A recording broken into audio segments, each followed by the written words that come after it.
and welcome to the Red Leaf Retrocast Wrestling Podcast Edition. It's episode 76, titled Max Heart, Friendship Reborn. Kay, you're from the Big Egg Joshi Podcast. You're here for yet another wonderful episode. How you doing? I am, and I'm doing all right. How about yourself? I am doing great. Lots of podcasting this weekend. Lots of wrestling we watched. Lots of wrestling to preview coming up as I run down the card. But first, plugs. How about them plugs? I like plugs. Okay, where can we find you other than the Big Egg Joshi Podcast? You could find me on the Patreon, the Red Leaf Retrocast Patreon, where I cover JD Star at the $5 tier, and me and you both cover the Joshi 2010s at the $1.50 tier. Yes, and if you would like to be a part of that and get the wrestler rankings that we do, that's also part of the $1.50 tier, and along with any other episodes we put out, including my Starcade episodes, also on the $5 tier. However, as a bonus, because we like being a bunch of bonus men, if you wait 2 weeks and you don't have the funds to help contribute, you can get those Joshi 2010s episode over at the Big Egg Joshi Podcast.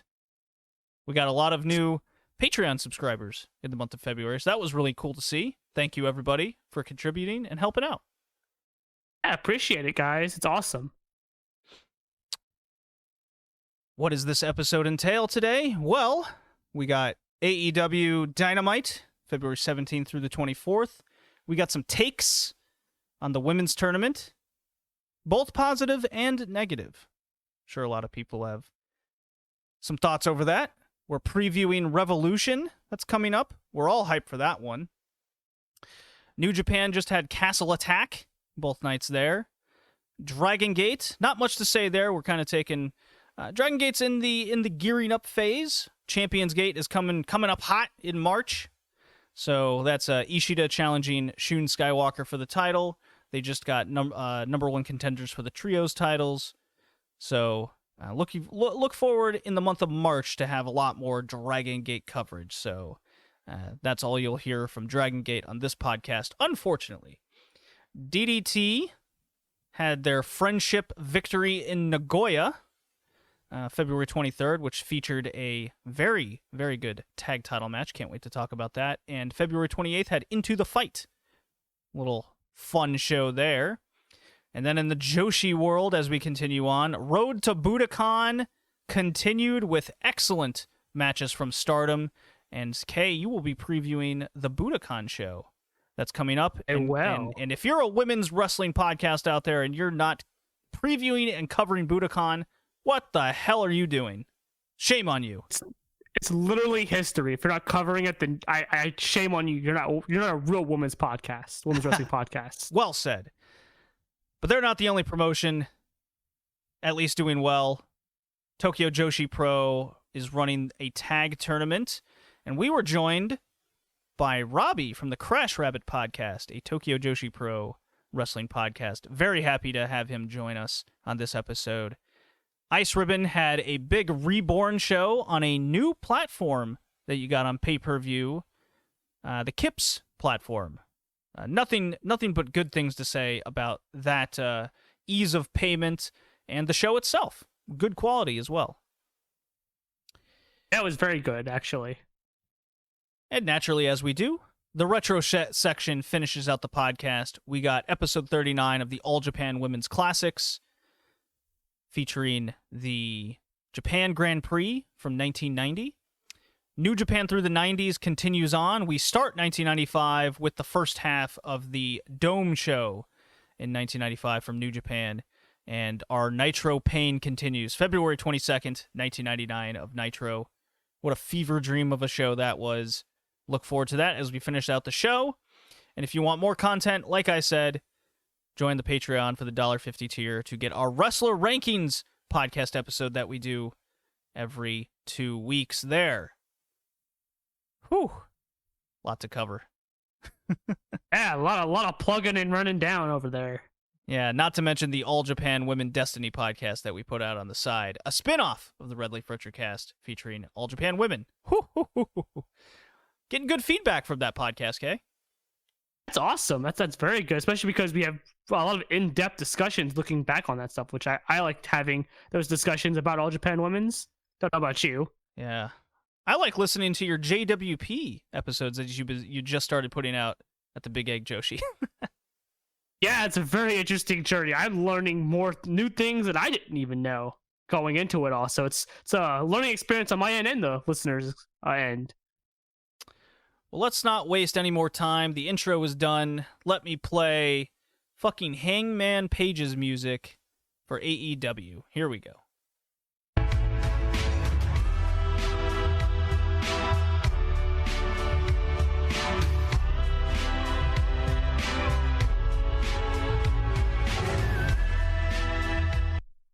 Nice quick intro today. Very nice. No recommended matches from outside promotions on this one. We're diving straight into the AEW's. Okay? AEW is on a roll with their Dynamite shows, aren't they? They have been. They've all been very fun and enjoyable. They don't feel like 2 hours, which is always a plus. It's always a plus. So let's just, their ratings are kind of going back to pre-pandemic numbers. They're back in the 800,000s. It's nice to see.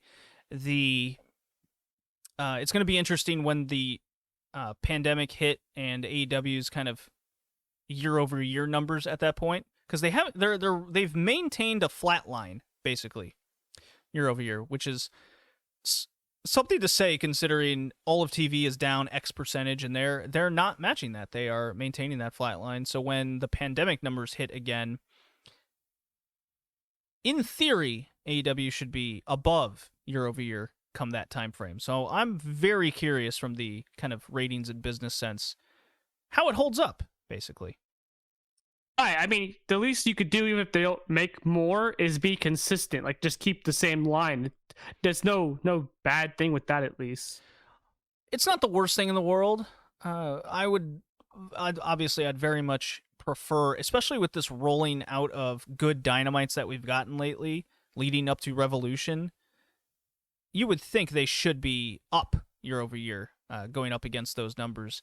And I want to say that on the side, their in-between segments of their wrestling matches have been quite good. You know, there's a segment here or there that may be a miss with you or myself or with some people, but overall, the in-between segments with building up the Revolution matches have been quite strong, I feel. Do you feel the same way? Yeah. I mean, there's, like you said, there's a few of them that have been kind of misses, but there's been a lot more hits, which is usually a positive. You're gonna have those with the live TV show. You're always gonna have some segments that just don't hit. Right, but at the very least, I like the booking that's been going on lately. I like the builds to the majority of the matches leading up to the pay-per-view. Definitely buying it. I am more than convinced. And the wrestling, the time of the matches is very interesting because they're still hitting their consistent kind of 53 to 56 minutes per show, which is above average for all other TV wrestling shows. Comparatively to WWE is what we've done on this podcast in the past.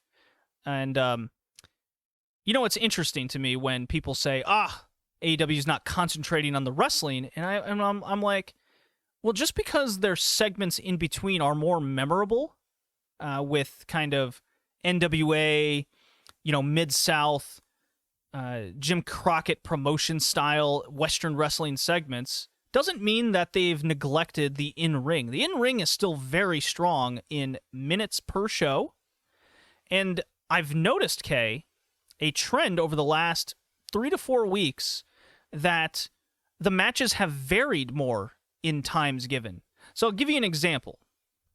On the 2 shows that we're going to kind of gloss over on this podcast, the February 17th and the February 24th show, it's been a lot of kind of your main eventers or upper mid-card guys against kind of prelim guys in short kind of ranging from 2-minute to 6-minute matches, okay? And what this has done is actually given more time to your main eventers in more prominent positions. A very good example is the Riho Serena Deeb match, getting almost 15 minutes, and the main events ranging from 12 to 20 minutes. I find that very interesting, and it's really highlighted more your main eventers and the importance of those matches over, say, what they usually had done in the past, where every match kind of gets 11 to 13 minutes on the night.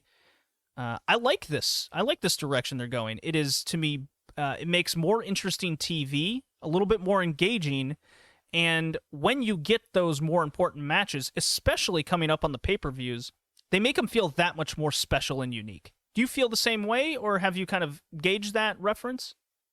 No, I can't say I've actually noticed the time differential, but I guess that just goes to show that it's just never been a thing that I've paid much attention to, and neither good or bad. I will say all this mention of time, I do miss your tweets that you would have every, was it Wednesday or Thursday on the minutes in ring. I'm sad that you stopped doing that. I wish you would do more of that. It was funny. It's always funny to compare and contrast. I did notice that Serena Deeb and Riho went longer than normal, but it was also a match that needed to be longer. If they had cut time on that, I kind of might have been a little upset, given that was Riho's first match back, and it was also a pretty good match. Probably one of the best that they've had since I've started watching, at least in the women's division. Yeah, it was definitely a breath of fresh air, and we'll get into the women's tournament more in depth here, because we obviously have some takes and thoughts over that. So the February 17th show featured a main event of Jon Moxley, Lance Archer, Rey Fenix defeating Eddie Kingston, Butcher, and the Blade. And then the main event of the following week was Lance Archer versus Rey Fenix in a qualifying match for a ladder match that's taking place at Revolution for a chance to get a number one contender to be the number one contender for Darby Allin's TNT title. I like what they're doing. They're making the ladder match seem important, and if there's kind of... It's definitely different how they're going about it, where three guys automatically got in. Cody Rhodes, Scorpio Sky, whom has been out with a meniscus injury for quite some time, so that kind of explained why he's been off TV. And whom is the other one in it? Let's see, Cody, Sky... Oh, Penta El Zero. He's in it. So I like that. They're getting the few guys that have been off TV a little while that they want to highlight. They go, hey, you guys are automatically in. And the guys that have been kind of frequenting main events, they use that opportunity to give us a reason to care whom else is in the match. I got no problem with that. It's a good idea to do that, especially because at least two of those people, like you had said, are either hurt or coming off of injuries. So you kind of maybe want to give them a little bit more time. You don't want to rush them super back soon, but you still want to have them in a featured match. So I get that. I will say I like the Lance Archer Rey Fenix match way better as an event. That one I got a lot more enjoyment out of. Not to say that the 6-person tag was bad, but that Lance Archer Rey Fenix match was like if you're not high on Rey Fenix, there's something wrong with you. Rey Fenix, since January, ever since his match with Kenny Omega, he's looked like the best wrestler on the planet. It's been pretty incredible to watch him go. And this Lance Archer match, it didn't hit with everybody, I noticed. Particularly our main man Parker at the Observer and Fightful. Or Fight Game Media. Jesus. Wrong website. I apologize. Yeah, make sure you get the right one right. My God. I liked the Archer Phoenix match because it felt like Phoenix was in a real fight with this big dude, right? He had to make sure all of his Lucha Libre strikes heavily connected. So like he would do a rope walk and do his kick, and then he'd be down for a little bit. It always felt like a struggle with Phoenix. It was a very much different style Lucha Libre match that really connected with me. You know what else connected with me, Kay? What else? The last 2 weeks of the Darby Sting angle with Team Taz. Yeah, no, it did with me as well. I think I've said it before, but I was getting a little tired of the Sting comes out, doesn't say anything, goes to the back. So the fact that they're finally doing stuff makes me happy. I wish it didn't take as long, but I do agree. The last 2 segments especially have been very good. Well, we cut to 3 weeks ago, and it was Sting's in the ring, and Team Taz had kidnapped Darby. A lot of kidnapping going on in AEW these days. It's got a funny little running joke, and no one seems to ever get punished for kidnapping. So kidnapping AEW is just par for the course, I guess. The lay of the law of the land, laying out the law on the land. I don't know, whatever. of those two. But you hit a ref though. You hit a ref or an announcer. So it's a fine there, buddy. Can't be doing that. You kidnap a wrestler. It's okay. I need to see a law book in AEW these days. It's really funny to see like what people get punished for and what don't. It's I'm getting a chuckle out of it. But Darby gets kidnapped. He's put in a body bag and he's taken away in a truck. The next week, Sting is all mad. Darby's still missing, and Sting gets power bombed. Huge pop out of me. I'm like, oh shit, the old man took a bomb. Oh no. And then he sold it very well too. Oh yeah, he was down a little while, a devastating bomb, and then the next week they do the whole angle where it cuts to a video. Team Taz is all popped up in the ring. They're all proud of themselves, those assholes, and cuts to a video of Body Bag getting, like, in a desert, getting dragged by a truck, and you see Sting's mechanics gloves, and the Body Bag is open, and it's Darby. And then Sting music hits. Oh, it's awesome. The snow's a-fallen. And everybody thought it was Darby Allin in the Body Bag, right? Everybody. I thought it did. I definitely thought it. Team Taz thought it was too. Yeah, if you thought it was anybody else, you're lying. I thought it was Stone Cold. But yeah, all right, of course. And then, of course, Sting reveals the bag, and it's Hook. It's Taz's son. You hear him just go, "What the fuck?" on commentary. And then he points to the rafters, and Darby, with a million cables attached to this dude, flies into the ring, skateboard in hand, and beats the shit out of everybody. It's a big brawl, and Sting hits the splash, hits the Scorpion Death Drop. Man, I want to see this street fight so bad now. I don't think this is going to be as cinematic as it originally led on. I'm really excited for this match. Right, it doesn't seem like to be a cinematic, especially him taking a bump of all things, I do hope they're careful, though. I mean, his neck was kind of fucked up, I believe. I don't want to see Sting get hurt, but I definitely am excited for this. That's for sure. It's definitely doing its job on that front. Let's see, what other matches haven't we touched on? How could we forget the big money match between Adam Page and Matt Hardy, with the whole switching of contracts, the tomfoolery, Matt Hardy calling Adam Page an honorable man. And, of course, Adam Page, he's an honorable cowboy, K. Honorable drunk cowboy. Their Q1 earnings are on the line. Dude, I'm up for these fun stips. It's very NWA. Like, I'm watching all these Starcades, and, like, every match has a goofy stip, like something like this along these lines. It's right up my fun alley, right? So, see who wins. Right. Yeah, it's like those bag of money, when it gets a bag of money matches that I remember seeing people talk about, like in the old days. Exactly. Couldn't go more classic than that. Young Bucks versus MJF and Chris Jericho of the Inner Circle. Papa Buck. This guy took a beating. He had the his thick viscous blood all over the trailer when he was taken out by MJF and Jericho, and they do a straight up NWO cheese it, the cops are coming angle. Should be a good match. Like this stuff. I like MJF and Jericho and all of this stuff. I will say though, the tag match isn't what interests me. It's the stuff going on with Inner Circle that has my interest way more. So I guess this match is supposed to be kind of like a stepping stone within that story. So I wonder how they're gonna go with it, because Young Bucks, since winning the belts, kind of haven't done anything, right? Didn't feel like they've done anything with the belts. So I wonder if they would take the belts off of them. Well, they had the good match against Santana Ortiz. They kept them a little. Ortiz messed up a little bit in the match, took his eye off the ball, got rolled up. There's the constant presence of the Good Brothers and what shenanigans they're up to. Shit's going down in Impact. Who cares? We don't care. But I was because you mentioned the Good Brothers. I'm like, yeah, but that's like the least interesting part of any of the story. Like, I'm more interested in stuff with Kenny and the Bucks than the Good Brothers and the Bucks. I don't give a fuck about the Good Brothers. I think we'll see a lot of that card be revealed after Revolution.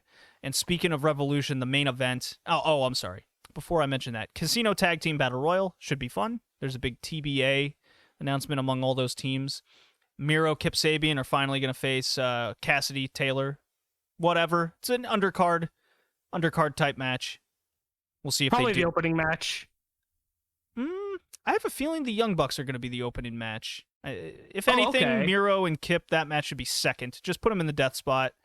I can't imagine anyone really cares about this matchup, but nonetheless, hopefully they put a strap to Miro, or if he's going to be mid-card, Miro, just, out of sight, out of mind.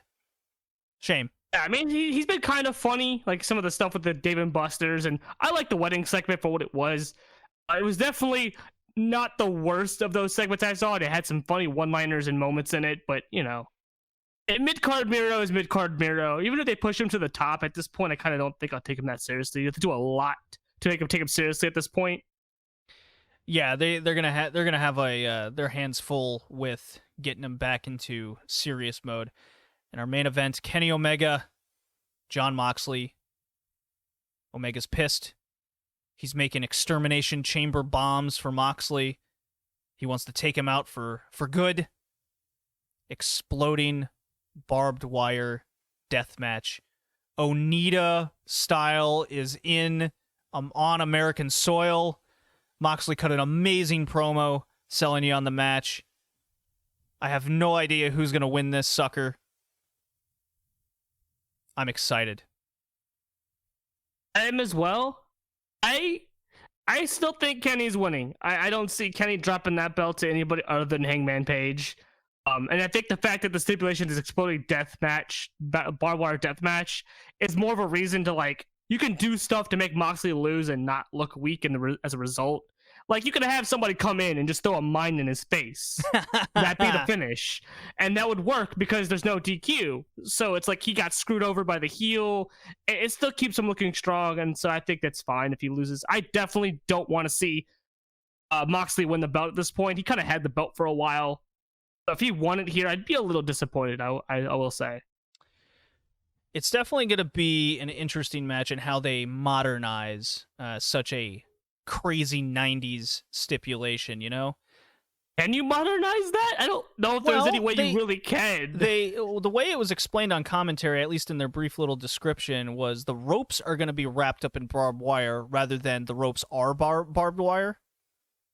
Oh, okay. So I guess that works better. Yeah, you that kind of stand on the ropes then. Yeah, that kind of changes matters a little bit. Advertising for the pay-per-view seems a bit off at times. It seems like they're not really doing a great job at it, and that really goes for a lot of things lately. It seems that their advertising and optics department is way off. And let's get into, because we basically previewed a lot of Revolution except one, and that is Hikaru Shida facing the AEW Women's Tournament winner. One side bracket is Japan, the other side is in the US of A. Okay. So, I am going to kind of go over my theory here, okay? Do that. You told me this theory before. The floor is all yours, man. Yeah, all right. So, the way this started, let's not ignore the stigma of the AEW women's division, at least on social media, okay? And that's kind of our only real gauge that we can do. And a lot of people have been very disappointed with the women's division, and we've been very patient, at least I have, because let's face it, the women are very green, a lot of them, okay? And they've spent the last year signing women, Red Velvet,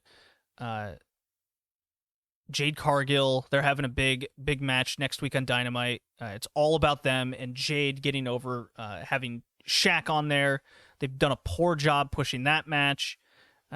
They signed Paul White, the Big Show. The Giant is coming back to WCW TNT, and they mentioned it once on Dynamite. So the optics and advertising has been quite poor lately, and the worst offender of it all has been this women's tournament. When it was originally announced, we were all hyped for it, right? And the best example I could say of just proper advertising and plugging is what March Madness does, right? You get shown a bracket. It shows you the dates in which every match is going to be, every game, and it shows you where you can watch it and where it's going to be. It's just bang, here it is. They got it all planned out, right?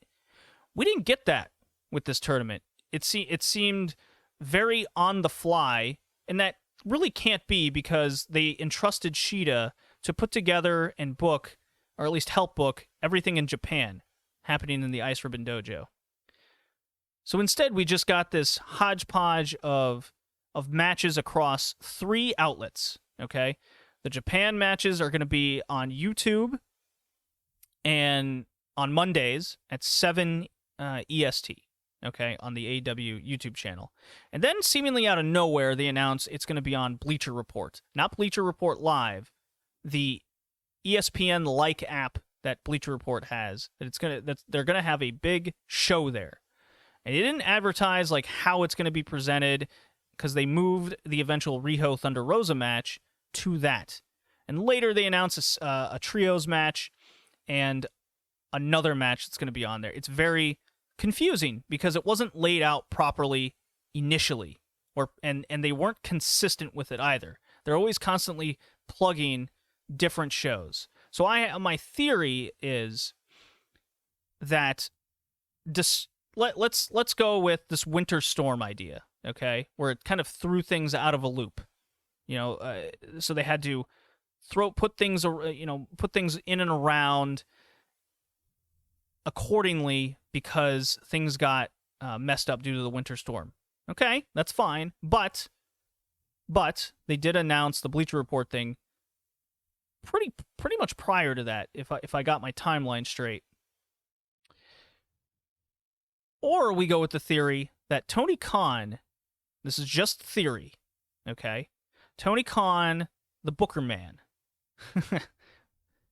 he's not the biggest women's wrestling fan. Kenny Omega and Cody seem to be the proponents behind the women's division. But Tony Khan is the final say. Let's not kid anyone, right? He is the man that's booking Dynamite, and you got to prove to him you're at a high level to be a part of that. So this is where my theory kind of starts making more sense, where the women's tournament is a Shida and Omega brainchild, right? Where they wanted to do more for the women, and let's not kid ourselves, this is doing great for the women. They're getting proper amount of time to show off how good the booking is. Booking, not optics, booking. The booking's been good. And they're getting a lot of time to prove themselves in the ring. And in turn, they're proving themselves to Mr. Booker Man. Now, I'm not saying he hates women's wrestling. I'm saying he needs to have proof that they can be Dynamite TV ready. Okay? So, based on that theory, okay, do you agree that the booking of the tournament has been well done and interesting, and the matches have been good, while the optics and advertising of all this has been a disaster? 100% agree. Like 100%. I just want to throw a little bit of my own little 2 cents in on the advertisement for it. I always remember when they advertised Full Gear. And for some reason, I don't remember Full Gear ever being this poorly advertised. I remember them being upfront. They had graphics. They had things that they pushed in between show stuff.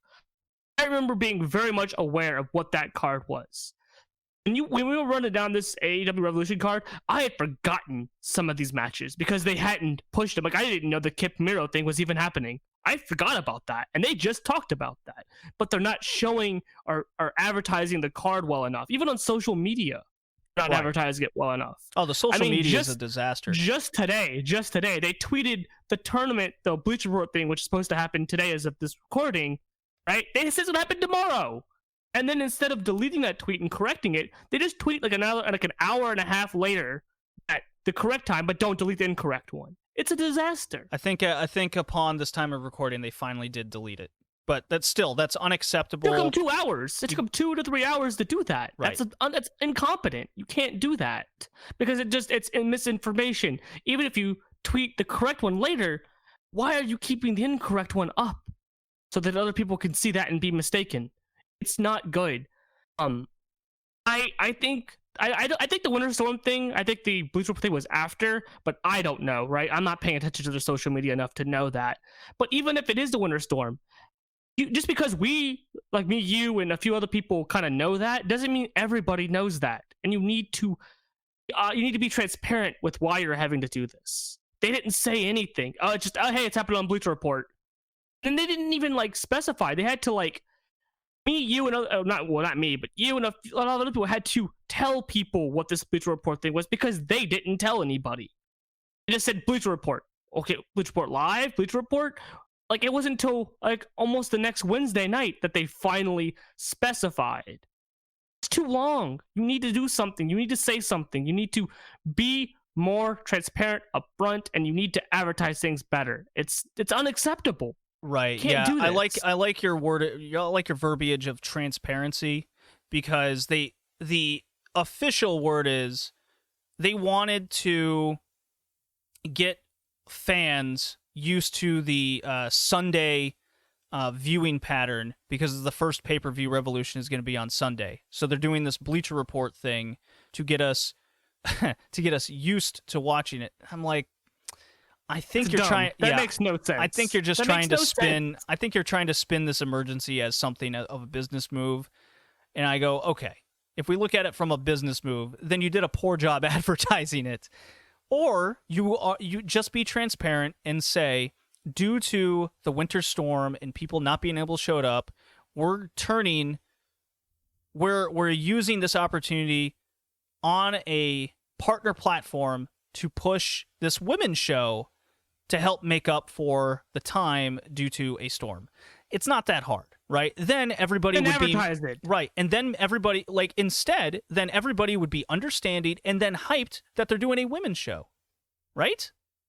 Right. Instead, we get this. Oh, we want people to get used to previews on Sundays. Last I checked, we were already kind of used to them being on Sundays. Exactly. It's them who's changed it to Saturdays because Sundays were so inconvenient for most people, anyways. Now, it doesn't make sense even to say that. Yeah. Now, I do want to say something that I am putting the pieces together is them doing this Monday women's show on Mondays, right? They did it for a couple weeks, and then just last week they announced Paul White, the Giant, Paul the Big Show White, is going to be a commentator, veteran, advisor, and a few other roles they named in his press release. Going to be on AEW Dark Elevation, a show that's going to be on AEW's YouTube channel in this same time slot. So when you put the pieces together, that would definitely be a case to be made that they're trying to get us used to a Monday 1 hour time slot show, right? Right, that would make more sense. Not a Sunday night thing when we're already kind of preconditioned for that. Right. What makes it sad for me is this tournament has been very, very good. And the fact that they've bungled it when in terms of the optics and sort of platforms it's on and how they're going about advertising some of it makes me very upset. Because this has been probably the best showcase of the women that I've seen since I've started watching Dynamite. Absolutely. Sad that they had to bungle it up like this. Yeah, it's very sad. So honestly, if you, like, just to simplify things and to kind of calm nerves, if you just simply watch Dynamite, you know it's on Monday, and you watch, and you know this show is going to be on Bleacher Report, you're watching everything in order and the brackets unfolding in a sensible manner. The way it's presented, the optics, has made it seem confusing when it really didn't have to be, which is a real shame. So let's now, okay, so now that we've broken down and have our theories, I really want to say this tournament has been awesome. I have really enjoyed watching this. The Japanese side has had very good, strong booking and strong matches, a good showcase of all the talent related to AEW, because we got Look, let's just break this down. Layla Hirsch, Thunder Rosa, Dynamite. 9-minute match, Thunder Rosa wins. Good, solid match. Riho, Serena Deeb, also on Dynamite. 15 minutes, Riho and Serena Deeb selling. Serena Deeb was a ring general in that match. Excellent stuff. Disagree? Oh, it was a very good match. It's probably the best match I've seen them have on Dynamite with the women since I've started watching. Nyla Rose, Tay Conti. Look, Tay Conti has vastly improved since her AEW debut. Nyla Rose going over makes total sense in the world. Not the best match in the world, but a solid one nonetheless. Nyla Rose looking like a strong beast to be beaten, to turn a phrase there. Right. Britt Baker beats Maddie Renkovsky in a sub match due to Anna Jay's injury, shoulder injury that she suffered. Hey, Britt Baker beat her down 5 minutes, exactly what it should have been. Again, not a strong match, but exactly what it should have been. Yuka Sakazaki, Mei Suruga. Yuka goes over. Veni Emisakura was, for a long time, the best match of the tournament until Riho came. Maki Ito lost to Ryo Mizunami, and Aja Kong beat Rina Katakura. All strong matches. Thunder Rosa Riho is going to be the main event. Dude, this match could be a women's match of the year contender in the West. They will go on. The winner will face Nyla Rose in the semifinals, which will be on YouTube on Monday to finish that whole side out. Nyla Rose, Britt Baker. This match had very conflicting measurements, which is interesting because you, myself, Parker, a bunch of other people, we weren't very high on it, but we didn't expect it to be great because of the two involved. Yeah, I would say it was a very average match. And that's fine. I don't expect Britt Baker to pull out a 4+ star classic, with her skill level. I'd be shocked if she did. Right.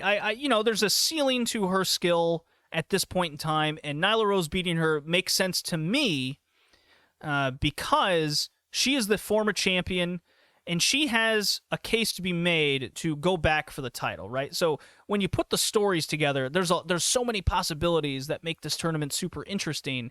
And whether she gets her third match against Riho, because they're 1-1 in their little series, or whether she faces a new opponent in Thunder Rosa wants another crack at Shida too. It's all very interesting. And if Thunder Rosa goes on, that's a fresh matchup, and that's super interesting. You don't know who could win. So I'm very much looking forward to any outcome of that match. Yuka Sakazaki versus Emi Sakura was 14 minutes. That was awesome. What a great match that was. And they've never been in the ring together before. So much so that you got guys like Dave Meltzer saying, they know each other super well. Yeah, they've never been in the same building together. That should show you something. Like, unless Emi Sakura was backstage for TJPW shows when May was there, which is a likelihood, that's probably the closest they've ever gotten to being in contact with one another prior to this match. Yeah, and I really liked heel Emi in it with the Gato crew, the Chaco crew, being just super heels. It was so funny and entertaining. And then Mizunami defeats Aja Kong for the first time in her career. What a nice little story that was. They even got Shida involved, saving Yuka from a beatdown. So a little story there that they're playing into the trios match. And Mizunami getting kind of trash canned via Kong and then leg dropping her for the countout win. Good little simple booking here. So we got Yuka versus Mizunami. That's a unique matchup. I don't think that's ever happened before, has it? No. You'd actually be surprised. Yuka Sakazaki has not faced much of anybody that she's faced in this tournament before because TJPW, much like Stardom, is a closed garden. They don't let the wrestlers go out very often, if any at all. So it's very much a new match that we've never seen. Yeah, and it's super interesting because then we got the opportunity of Nyla or Thunder or Riho against Yuka or Ryo Mizunami. Outside of Nyla Rose, and no offense to Nyla, because they've done that match a few times already. I'm kind of over it. But whomever beats Nyla Rose is going to get a big boost in the kind of kayfabe sense of AEW. And I gotta say, a Yuka or Ryo Mizunami match, or Thunder Rosa, or another, they go back to Riho Shida, any one of these people just really piques my interest on the story that they're able to tell. And you want to talk about a sports-centric feel to it all? I don't think you can tell a better story than this in its current game for Shida. No, and I want Rio to win. I'm a big proponent of getting Rio kind of out of Japan, where she's kind of done nothing with her career for pretty much all of it. And I haven't checked recently, but last time me and you had looked at her cage match, she hadn't worked a single date outside of these AEW ones. So that kind of leads a little bit to the rumor that she might end up being the one to win this and sign. I want that. I do want her to leave. And you're talking Mizunami, not Riho.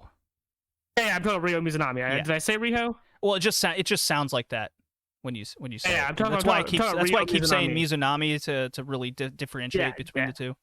Yeah, but I think she has the most to gain from coming over and staying in the US than anyone else in this. Like, Yuka has nothing to gain. Like, she's kind of the big number 1, number 2, number 3 star over in TJPW. Like, her coming over and doing much isn't gonna do a whole lot for her outside of the exposure that she's kind of already had.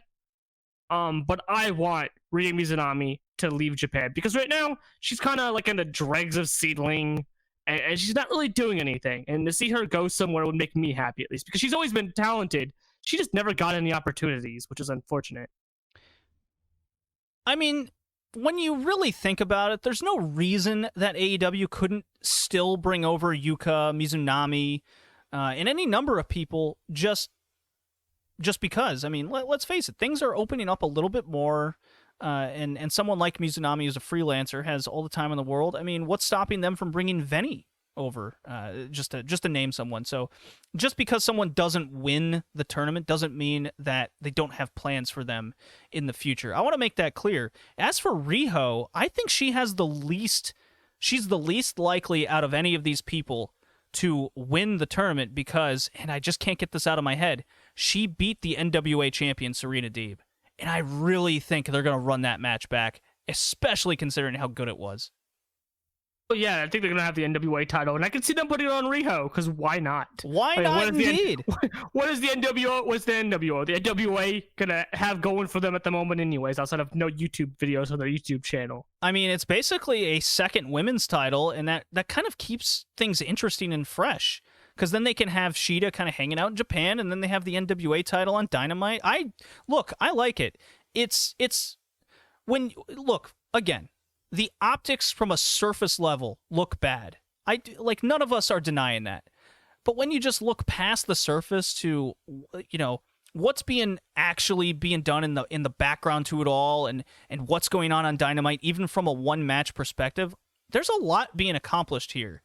And then when you look at Dark in its current set of getting all these women more reps in the ring and getting better, the improvements there all around. And I'm very, very excited because it looks like AEW is gearing up to go back to a semi-touring schedule to an extent.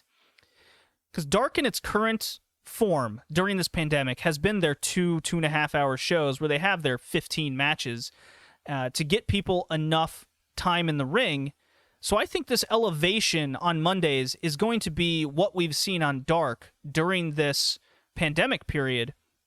And what better way to have, a second title being used on that, maybe QT and Cody's school and the Nightmare Factory. They do like a little, I could totally see Elevation being a kind of territory run show for Monday nights, matching what we see on Dark. And then Dark can go back to what it was pre-pandemic, which was 2 to 3 matches filmed the same night on Dynamite, and they can kind of throw in some stories here and there. I think this is great. This is great. AEW is doing something that's really working for them, whether it's scouting talent and getting their talent developed for TV, which is really important. So let's not discount the good that they're doing either. No, I don't think anyone should or is discounting their good. At least not that I've seen. I've listened to podcasts, Kay. I've listened to people say some things. I don't listen to these podcasts, so I have no idea. I will say they've done a lot of good. They're doing a lot of good with sort of the booking. What you keep saying, the optics, and I think the optics for the optics extend past just the women with this Revolution show. I mean, you said the Shaq Cody thing. Like, Jesus Christ, they're just now giving us video packages with Cargill. I think we should have gotten those sooner than we did. Cody's not said anything at all. I will say I do like that. Cody is there as kind of the face of, he's a star, right? He's the star of Dynamite. He's one of them. And yes, him not talking is actually good because, let's face it, this tag match, utilizing Shaq and Cody, they're a drawing factor to the match, but because they're not saying as much, that means the focus is all about Jade Cargill and how Red Velvet is going to perform in this match. It is about Jade Cargill getting over. I would be shocked if it ends any other way than Jade Cargill getting her debut arm raised and becoming... This is how you make a star. This is how you make someone get a huge debut type push. And I'm super curious. Like, it doesn't matter if Shaq is bad in the ring. It doesn't matter if Cody gets his hand raised, which he shouldn't. It matters how Jade Cargill looks coming out of this thing. And even despite all that, I think they've done a very poor job optically and advertising how that match is coming across. Right, because until recently, I still thought it was going to be on Revolution. That should tell you how they haven't been advertising it well enough. That I, watching the show, wasn't aware that it was going to be this coming Wednesday. Yeah. I mean, They're calling that March 3rd show Crossroads. It's going to feature the finals of the tournament. The winner faces Shida at the pay-per-view, and that big Jade Cargill match. And I believe there's a few other things that I just can't remember off the top of my head, and that's okay. Right. It's just, I wonder if they changed the person that's advertising for stuff. It definitely feels different than the Full Gear stuff, because I remember Full Gear being this weirdly either unadvertised or disjointed with the advertisement. Yeah. Well, we got to move on. We've talked a lot of Dynamite. But there was a lot to say about it. So let's move on. We're needless to say, we got the March 3rd show and the pay-per-view, and probably a little bit over the coming out of pay-per-view Dynamite to talk about on the next episode when that comes out on March 15th. So let's play the New Japan drop, and I got a good one here as we go on to a little New Japan talk.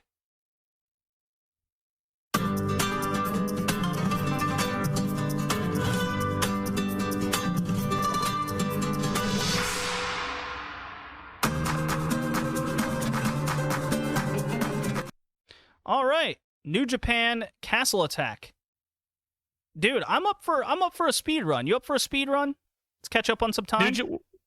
Yeah, sure. With New Japan, yeah, I'm down for it. All right, Castle Attack Night 1, Ishii, Jay White. Good match. Jay White goes over. Love the finishing sequence. I like the simplistic story element of it all, where Jay White blames Ishii for holding him back and costing him matchups and his mental game. Good stuff, right? Good stuff. I agree. Good stuff. Jay White, good. Jay White, good. And then Castle Attack Night 2, Guerrillas of Destiny retained the titles over Goto and Yoshihashi. Average match. Not much else to say there. Tanahashi beats the Great Okan. I'm liking the Great Okan. I thought he was going to win here, but he's definitely grown on me. I like his optics. That's going to be the word of the day. I liked his optics, the way he carries himself, the way he... It's interesting how his movements range from slow to explosiveness on a dime, and like the lariat at the end of the match, where he just pops up after a sling blade and connects with the lariat. Just sweat flies off Tanahashi, and Tanahashi had to resort to doing a crucifix pin to win the match. Very shocked Tanahashi went over here, retains the openweight title. I wonder what's next for both guys. Yeah, I like the match. I even like the finish. I just don't like who won. I thought the Great Okan should have won this match. I don't know. I had a feeling, like, yeah, he's the guy you're pushing up. You've been doing stuff, and I mean, I just thought you should have him. Did he beat Tanahashi already? No, he lost to him at Wrestle Kingdom. Oh, that's right. Then lost to him twice. I don't like that. Yeah, I guess we'll see. What's going on. Yota Tsuji on the outside was a story element in this match. I'll be curious to see what his role is going forward. Due to Hiromu's torn pectoral, the junior heavyweight title was vacated, and due to stories on the road to Castle Attack, Phantasmo, Bushi, and El Desperado were in a rare three-way match in New Japan to determine the new champion. I really liked this match. This was a rarity. I liked how it was laid out. I loved El Phantasmo being a shit-eating heel He is an heel. He's a slithery, scummy guy. Boo. So you're saying he's a new Nagi? Yeah, yes, he is a new Nagi. He should get the boots to him from everybody in the New Japan roster. I just liked how it was laid out. They started the match with all three guys in the ring, kind of getting in everyone's way. It rolls to the outside. Phantasmo fucking pile drives Desperado on the ramp and then rips his mask off his face. So that was a great way to take out Desperado for a good chunk of the match, so Phantasmo and Bushi could go at it, just trying to pin each other. And then Desperado makes the valiant comeback, new mask and all. Bushi gets taken out with a loaded boot, and Desperado beats Phantasmo, 2 Pinche Locos, and does the fucking cross arm like Undertaker pin for the nail in the coffin, if you will. Mid-level junior? Screw that! He is the junior champion after a 7-year journey. I love this move. I failed to mention it in the previous podcast, Kay, where I desperately wanted some Liger-esque booking because Hiromu is just levels above so many of these guys in the division, and they finally pulled the trigger in getting Desperado at the top. I love Despy. I love his demeanor. I love his heelness in the ring. At times it makes me want to boo him, and at other times I root for this guy. I love this move. Desperado all the way. And he is going to be in the main event at the anniversary show with our IWGP champion Kota Ibushi, because in the main event he was defending only the Intercontinental title because Naito wants his baby back. He can't stay away from it no matter how much he hates it. Kay, did you like the junior heavyweight 3-way? I did. A lot, actually, a lot more than I thought. And I didn't know any of the stories going in, so that's just say a lot of how good the match itself was laid out and how it helped me buy into some of the moves, the finishes, and the outcome. And then Ibushi Naito. They had a story with Naito's knee getting taken out, and then he was going after Ibushi's knee. It was knee work for a good chunk of it. Built up to that 20-minute mark. They took it into second gear. Was it the best Naito-Ibushi match? I don't think so, and I think that's okay. I was still really engaged with it. I didn't pay attention to the clock at all. It was under 30 minutes, which I greatly appreciate. And Ibushi wins with 2. I bought the near falls at the end when they did kick it into the next gear, which I think we've sorely missed in a few of these big main events from New Japan outside of Shingo Tanahashi and the Wrestle Kingdom matches. Kind of shocking that Ibushi retained, because the story going in was Naito wants to separate the titles again, and Ibushi wants to unify them. So, simple little story, as I said in the previous podcast. I don't need much. Whether you think optically it makes sense or not, I think it's fine. Not complaining much about it. It doesn't really matter. I know, Kay, you don't like it. You can get into that in a second. But, Ibushi wins. He's defending against Desperado at the anniversary show. History shows Desperado has no chance.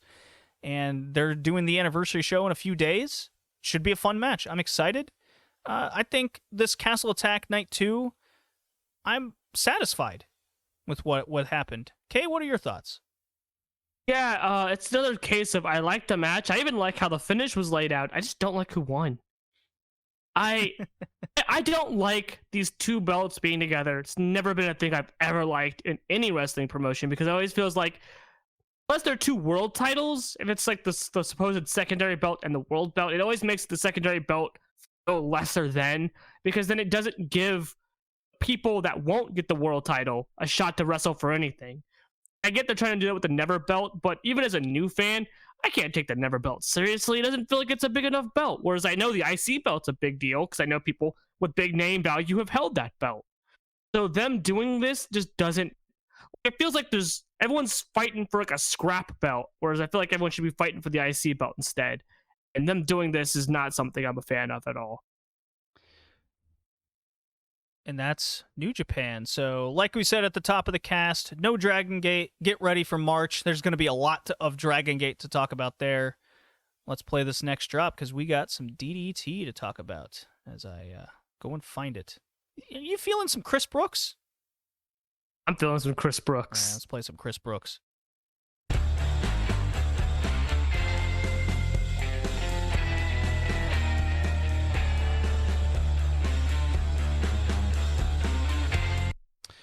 All right, Kay, DDT. Let's do this a little bit quicker, too, because besides some couple good matches here, look, February 23rd, Effort, Friendship, Victory in Nagoya. Nagoya is not a Factory of Sadness on this episode. Excellent tag title match here, Kay, between Takeshita and... Oh, fuck, who was his partner? No. Who's Takeshita's partner? You remember? No, I just remember Takeshita. Probably says more about him. Anyways, he was against Higuchi and Sakaguchi. Mao. It was fucking Mao. Duh. Oh, Shame on us. Shame on you. Shame on me. Look, Mao and Takeshita against Sakaguchi and Higuchi. This match absolutely ruled. It's everything you want in a tag title match between suplexes, strikes. Mao was handling the flippy shit. It was all about keeping Sakaguchi, the shooter, outside the ring. Takeshita and Mao were trying their damnedest to stick to that strategy and get the big man Higuchi down, but Higuchi's gearing up for that title match against Akiyama, and fuck, man, they win. Post-match, Hirashima comes out and challenges. He announces his partner is going to be Yuji Okabayashi, of all people, and that match is set for the big show in March. Look, this match ruled. It's a definite 3-star recommendation, gets the full high recommendation marking. Do you agree, Kay? Yeah, 100% agree. This is like the other side of DDT I like. When first off, I love Higuchi. Oh my god, dude's awesome. Just destroys people. I love him. He's awesome. Probably my favorite wrestler outside of Endo. In DDT and Chris Brooks. It was great. It was just hard hitting, beat the crap out of each other, sweaty men beat the shit out of each other in a goofy promotion. I love it. Yeah. I also want to mention that Ino and Yuji Hino went 8 minutes in a big slap meat type match, which is really fun. Big beefy man doing beefy things. Hino wins, so Ino needs to... I know that might be confusing in the names, but Ino needs to get stronger. And that actually played into a match on the February 28th show, Into the Fight, where post-match, Akito announces, gets everybody from All Out in the ring, and he says, look, guys, we all got different ambitions currently. And after 4 years, he says, look, All Out needs to disband. Akito wants to focus on the trios titles. Takeshita has his deal with Sonic Club along with Shunma and Shunma's ambitions with the Extreme title. 4 years. They're going to have a produce show to say goodbye to one of the big factions in DDT. Very interesting how that's playing out. Higuchi and Akiyama had their interactions, so they're gearing up for a title match. I loved Akiyama just trying to bully Higuchi. There's a great spot in that match where Akiyama throws Higuchi into the post head first, and Higuchi just goes, brah! No sells it, turns around, head hard. You can't beat me, old man. I love it. I can't wait for their match. Head very hard. Head very hard. And then there was the main event, Shunma taking on Mao. Shunma defends the Extreme title in a kids playroom death match with a stipulation of you can lose off a 3 count or the first to 37 counts. What'd you think, Kay? I thought this was the right amount of DDT shenanigans. Everything from the train, that little toy train that they kept having to get started moving, to the surprise cinder block in the Lego thing, which was a spot that looked like it hurt, to the table spots, to just everything about this match was fun. The Legos everywhere had to freaking hurt, though. Jesus Christ. There was a lot of Legos in the ring. Dude, they shoved poppers in each other's mouths for a great visual. You're right. With a great visual of Mao getting the popper in his mouth and then the smoke coming out. This match was super fun. There was a crazy fucking tope spot where Mao crashes through a table that Shunma was laying on the outside. It was basically a fun stipulation where anything in the ring that could be in a kid's playroom was deemed legal, and if you brought something from the outside of the ring, you needed ref approval in order to use it. So that led to some fun little shenanigans there in the match. Definitely follow DDT's English Twitter page to get some translations of what was happening there. Dude, it was a fun match. They had a big pre-match promo of Shunma saying, look, he feels that this Extreme title is right up his alley, and he wants to kind of level up, and there's no better person for him to do this up against with Mao, who kind of came up with him. And I think they absolutely accomplished what they set out to in this match, and it was a lot of fun and engaging. It's definitely in my top 10 DDT matches of the year. Yeah, it's exactly what I like from DDT. It's the right amount of shtick and fun, as well as good wrestling that, makes me really like DDT as a promotion. Dude, the hula hoop barbed wire spot to finish the match. It had the right amount of drama at the end where Shunma had to fight from behind, just one count behind, and it really got the crowd just... You know it's a good match when the crowd abandons the whole no cheer thing and they gasp. And they absolutely had this at the end. Big hula hoop barbed wire spot from Shunma, missing the splash, and he just tears his stomach and back up with it, and it leads into a victory roll where he gets the 2 count on Mao to win. Just rolls through Mao's attempt at a quick pin because he tried to take advantage. Momentum cost him the match. Good stuff. Good stuff all around. Good stuff. Yeah, DDT has been the men's promotion of the year outside of the...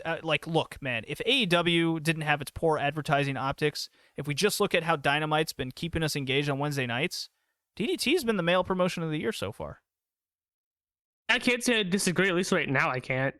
I guess we'll see how the year goes. I still hold hope that Dragon Gate will prevail at some point. Yeah, Dragon Gate's in its gearing up phase, so there's definitely... I'm definitely excited for that. Well, let's move on to Stardom, shall we? Yes.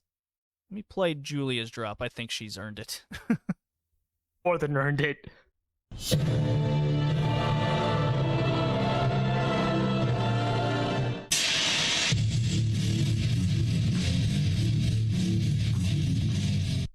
All right, Kay, you are handling the Joshi section. Here we go. Go for it. Ooh, okay. So Stardom has run a lot of shows. I don't know if you're aware of this, JD, but February they ran almost 10 shows. A lot of them on back-to-back days. But there's only just a few matches that I feel like were worth note. The Azumi versus Shuri SWA title match from February 13th, and the Julia Starlight Kid match from the same show. And then the tag team title match between B and Konami, and Maika and Himeka. I think the Azumi Shuri match was very good as they go into this sort of kicking the hell out of each other sort of stuff, and Shuri just killed Azumi in the finish. I don't know if you remember that buzzsaw kick. Oh yeah, that damn near killed Azumi. That was a spot. The crowd gasped. Talk about the crowd gasping and breaking the don't make noise sort of deal. Then the Starlight Kid Julia match, which I think is Starlight Kid's best match she's ever had. I don't so disagree. Far. I don't disagree at all. Julia coming in, big healing, big balling, tearing at her mask, wants to reveal her face, even said so in her post-match pre-match promo, wants to reveal Kid's naked face, just beat the crap out of each other. Starlight Kid doing this great babyface fire, defiantly kicking her in the face of the guardrail, which was a good spot. A bunch of good stuff from Julia and Starlight Kid, and Julia just being a shit heel, and then after the match, after she's beaten her with the Glorious Driver too, trying to cut at the mask and reveal her face, got a really good heel heat, and Tam comes to the side, and they talk about their match and everything. They're making Julia really hated, and I think that's important going into this Tam Julia hair versus hair match at Budokan. Definitely think Julia's losing. Mission accomplished in Julia being the heel going into the match. I spoke about this in Dump Matsumoto matches, gearing up for her hair matches with Chigusa Nagayo, and among other hair matches where you bust out those scissors.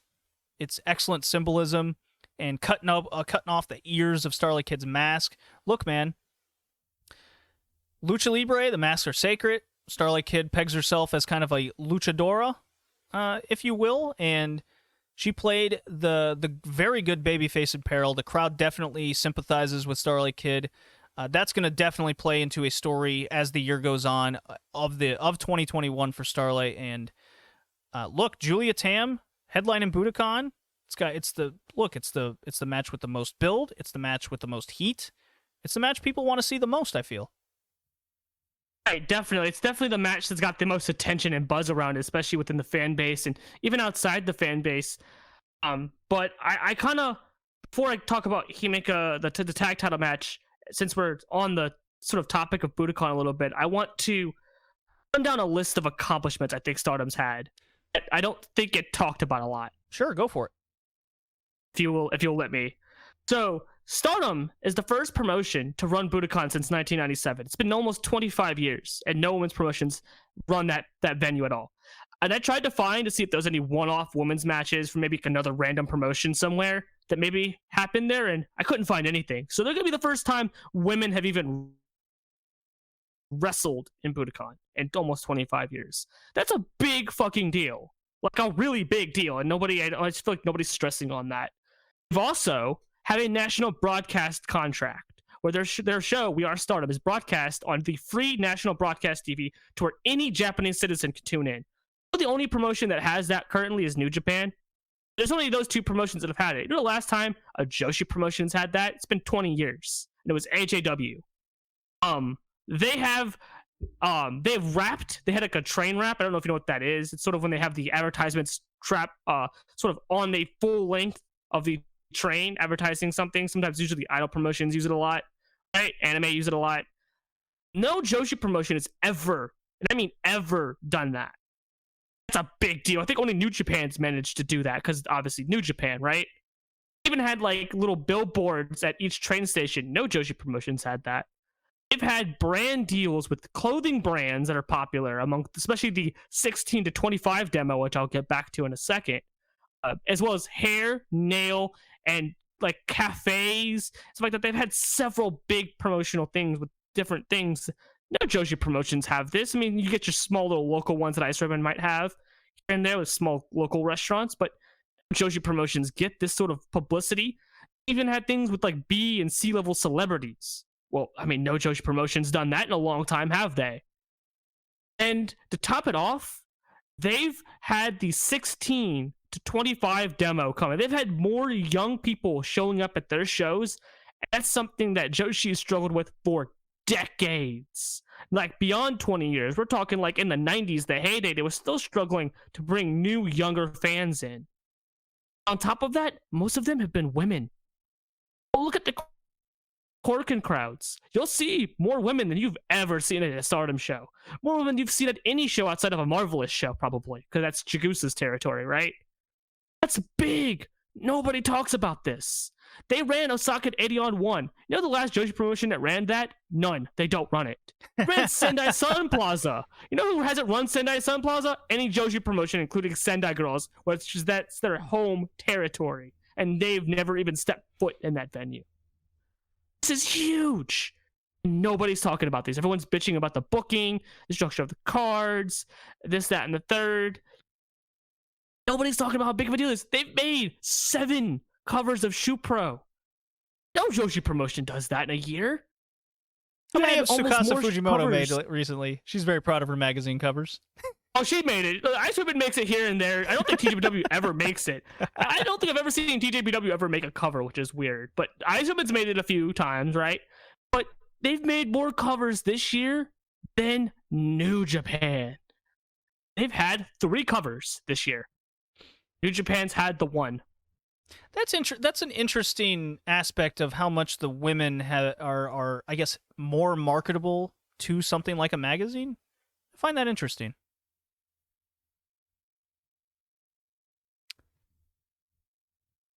Can you hear me, I think Kay? so. There you are. I definitely think so, especially because they've had big featured articles with Julia and Mayu and Tam. That's a big deal. Joshi promotions don't get that. Like, you might get your Ice Ribbon ones here and there, and Ice Ribbon has their own section where they write their own columns here and there, in like the back of the magazine and the digital version of Shoe Pro. Big feature-length interview magazine stuff? No, that doesn't happen. Big deal, and nobody's talking about it. Well, we're talking about it, Kay, and we're praising it. Yeah, it's just so important how big of it. Like, even if you don't like Stardom, you have to respect what they're doing. And even if your favorite promotions like Ice Ribbon, like myself, that's my favorite promotion, right? There's going to be a trickle down. People are going to discover Stardom, and then they're going to find other things that are like Stardom. And Ice Ribbon is the perfect companion for that. The perfect promotion. It's the same kind of work rate and characters and humor as Stardom to an extent, and that would work. So it's going to have a trickle down effect. You think JWP, all those fans all on their own? No. No promotion does like that, especially when there's a bigger promotion that exists above all of them. It's usually a trickle down effect that helps them. Well, I do want to bring up some booking that I do want to question here, if you would humor me. Oh, go ahead. So, there was the tag title match, and I'll let you handle that one. But the Saitani challenge for the red belt against Utami, I had spoken in January that if they're going to do this, even if it's second or third from the top or the main event, they're going to have to build up Saitani as a credible challenger. Now, they did try to retcon a poor decision, I feel, with a four-way, and she pins Utami. And I won't beat around the bush. I can't remember the last time a red belt champion got pinned going into a Stardom defense. So that is a big plus there. See a lot more in TJPW, Ice Ribbon, etc., but you don't see that in Stardom. In a show beforehand, though, Saitani faced B. Priestley, a match I felt with the booking that they were heading into, and B. Priestley has credibility as a former champion that she could beat. And lo and behold, they booked a match. It's third from the top. I'm like, okay, fair enough, And they go to a time limit draw. And I just don't understand why. I mean, I could see from their point of view that that's good enough, and the fact that B. Priestley was going into a tag title defense, need to keep her strong. But then I ask, does it really matter?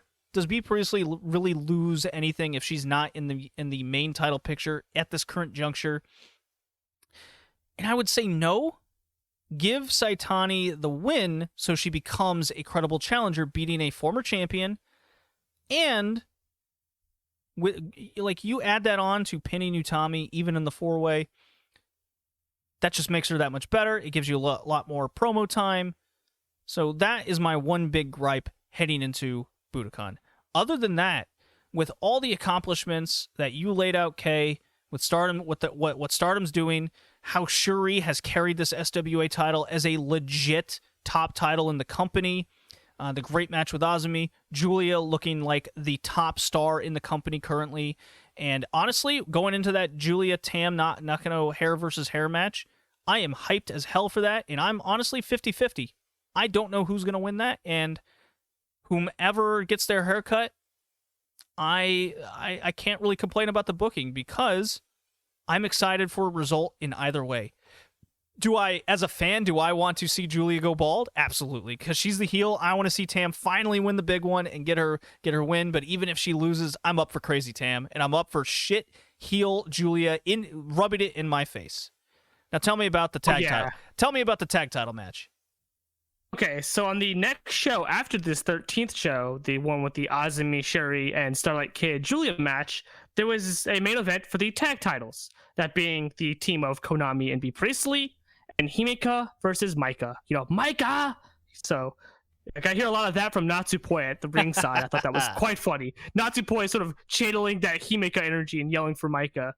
I thought the match was good. Definitely the best tag match I think was seen between the two. I was not a fan of this team. I'm not gonna lie. I think Which Konami team? and B don't. Oh, that team. Okay. Konami and B. I don't think they bounce well off of each other. Konami just kind of doesn't seem to. Konami did a better job bouncing off of Kiona, and it just for some reason just didn't work with B. And so I agree taking the belt off of them made more sense. That just nothing was going there. The match itself was good. Himeka is great, and she also had a thing in a couple shows after this where she just killed Unagi in her trial series.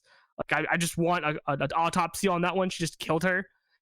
But Himeka looked so good in this match. Maika looked great, but I'm astounded every time I see Himeka wrestle just how good she's gotten and how she has a bright future. I don't know if you agree with me, but she has a bright future ahead of her. I think that they're going to push her to the moon at some point.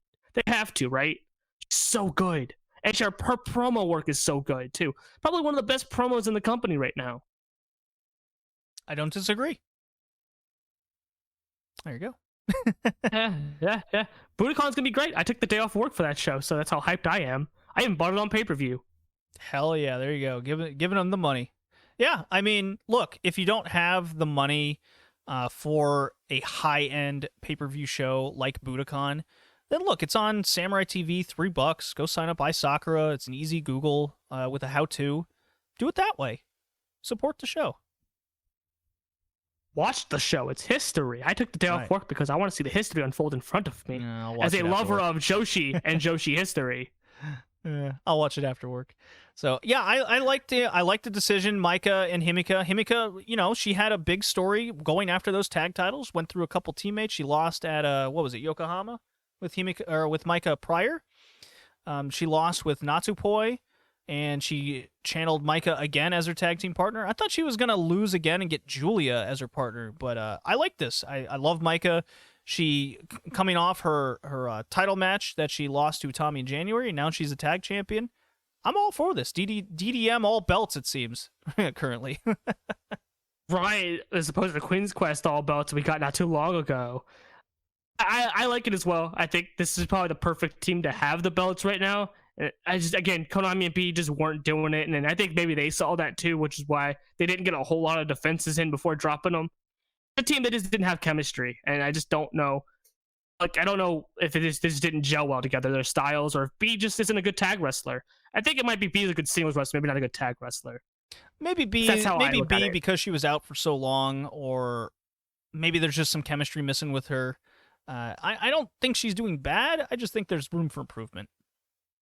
Right. I'm not saying she's a bad wrestler. I'm saying more like maybe I don't remember her ever really being a good standout tag wrestler. So I think maybe she's just not a good tag wrestler. She definitely needs work in the tag department. She's very much better as a singles wrestler for sure. I don't disagree with that. And Konami's the opposite. She's her big singles title matches have been, well, snooze fests. I do hope that the Sherry Konami match at Budokan is not a snooze fest. Otherwise, that'll be a big downer in a good Sherry title run she's had so far. I'm very worried Konami's for that a better match. tag wrestler. I'm very worried for that match. If they go to grapple fucking on the mat, then I think that match will absolutely be a snoozer. If they resort to striking, as I know both are capable of, then that would make for a much better match. I am definitely worried that it'll just be grapple fucking limb work for a majority of the time. Hope I'm wrong. And then hope I'm wrong too. Yeah, I guess the rest of the Budokan show we've kind of touched on in previous episodes. Look, they got the Rumble happening. They got another tag title match coming, Maika Himika against Saki and Tora. Hope that turns out okay. The Rumble should be a lot of fun with the Legends and Nagayo and Rin Katakura. They did a funny little promo on the road to Budokan there. And Rin's a big Mayu fan. She got embarrassed by Big Mama Chigusa telling Mayu how big of a fan she is. That she has merch lining her apartment building room and everything. It's hilarious. Just Rin's face was so red. I was like, oh, Chigusa's embarrassing her child over here. It's great. Good stuff. There was a tag match with Mei Hoshizuki teaming with Azumi that we finally got. That was fun. It was a lot of fun. May goes fast, but May definitely needs to be in short matches because her moveset's limited. Even if she can go very fast. But she's definitely the most zoom of the zoom wrestlers I've seen, at least. And then there's the seed matches. I think we've spoken about those enough. Hey? Yeah. I think the fact that they're advertising the 9 Momo as a battle of generations has me incredibly worried because we've seen history. Those generation battles tend to go to the old guard all the time. And then they'll raise the hand of the new guard and like, yeah, you did good. And I don't like that. It doesn't get the old new guard over at all. Just because you raised your hand and said, yeah, you almost beat me. That's stupid. Yeah, I think enough said. I think it's time we transition to TJPW with Robbie from the Crash Rabbit podcast. Get some plugs there, and we'll move on to Ice Ribbon after that.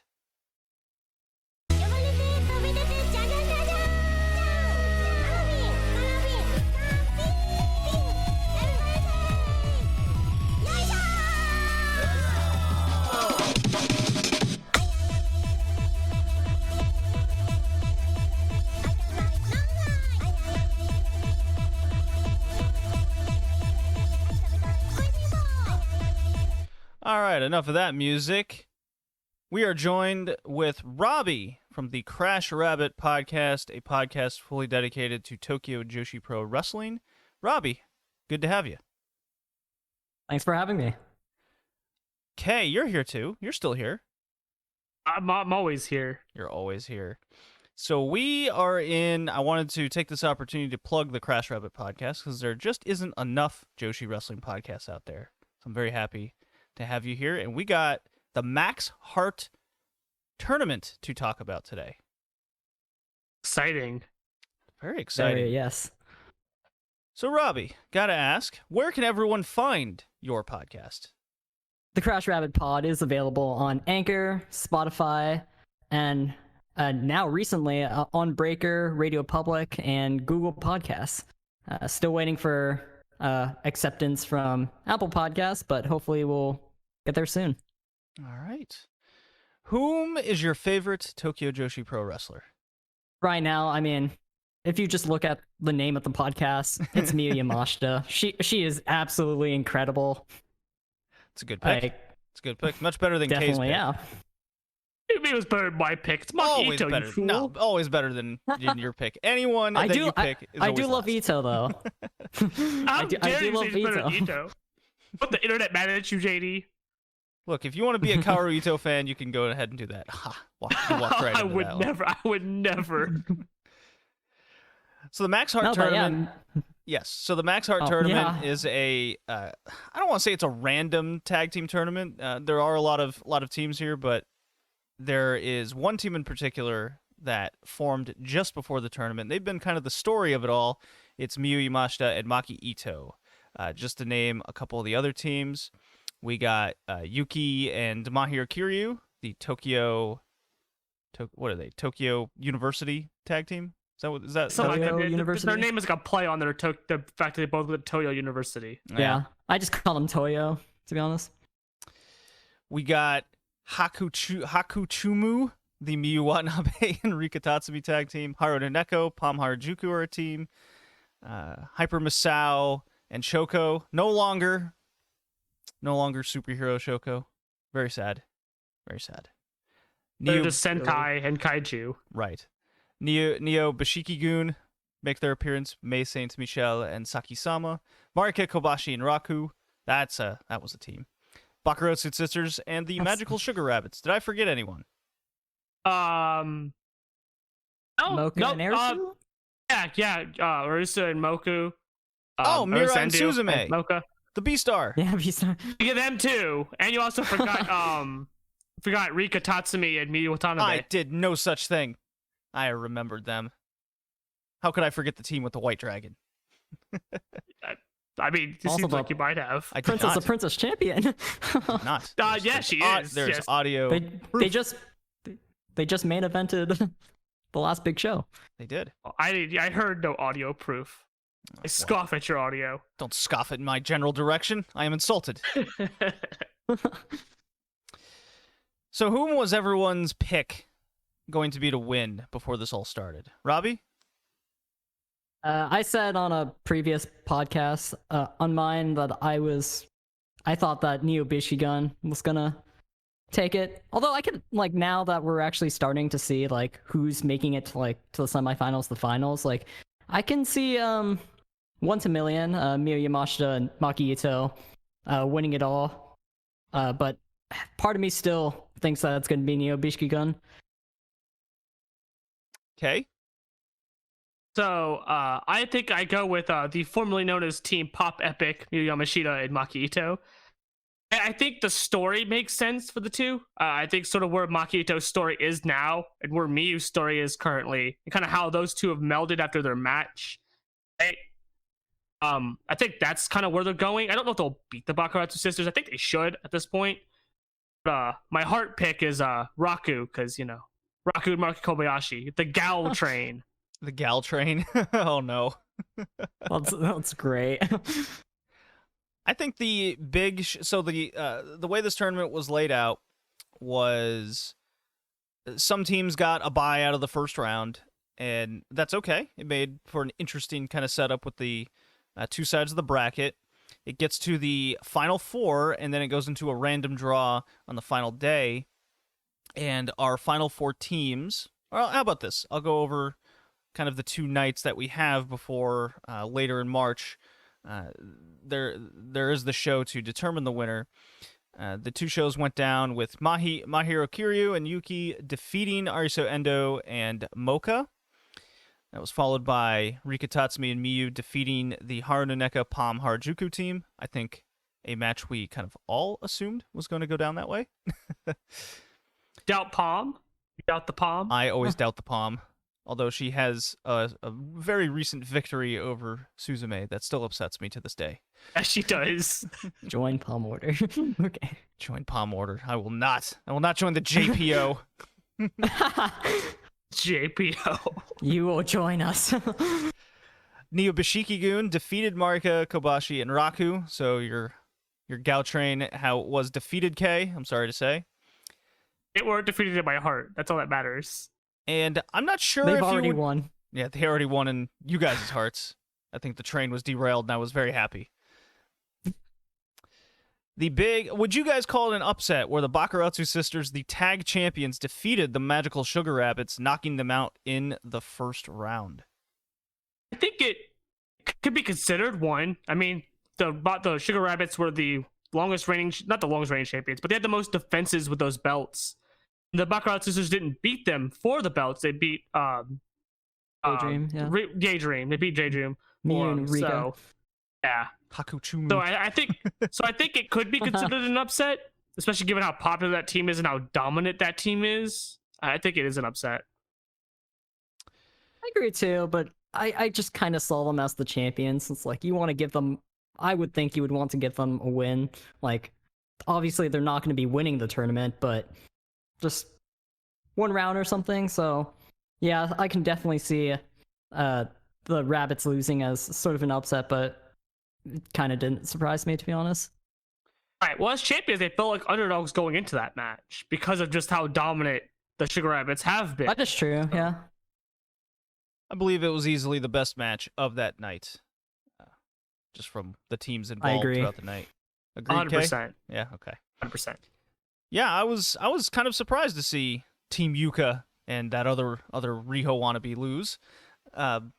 Very happy at least the Riho wannabe ate the pin. Can't have Yuka looking weak. You mean better Riho? Riho I don't know. personality. I'm sorry, Kay. It's weird. Your audio's all of a sudden cutting out. I think we have to just move on to the next day. Hikari, Noah, and Sena Shiori. I see this as an upset. They defeated Kiryu and Yuki in 9 minutes. And Sena Shiori looking quite good, and Hikari Noah's Blizzard Suplex gets the win. I really like this match.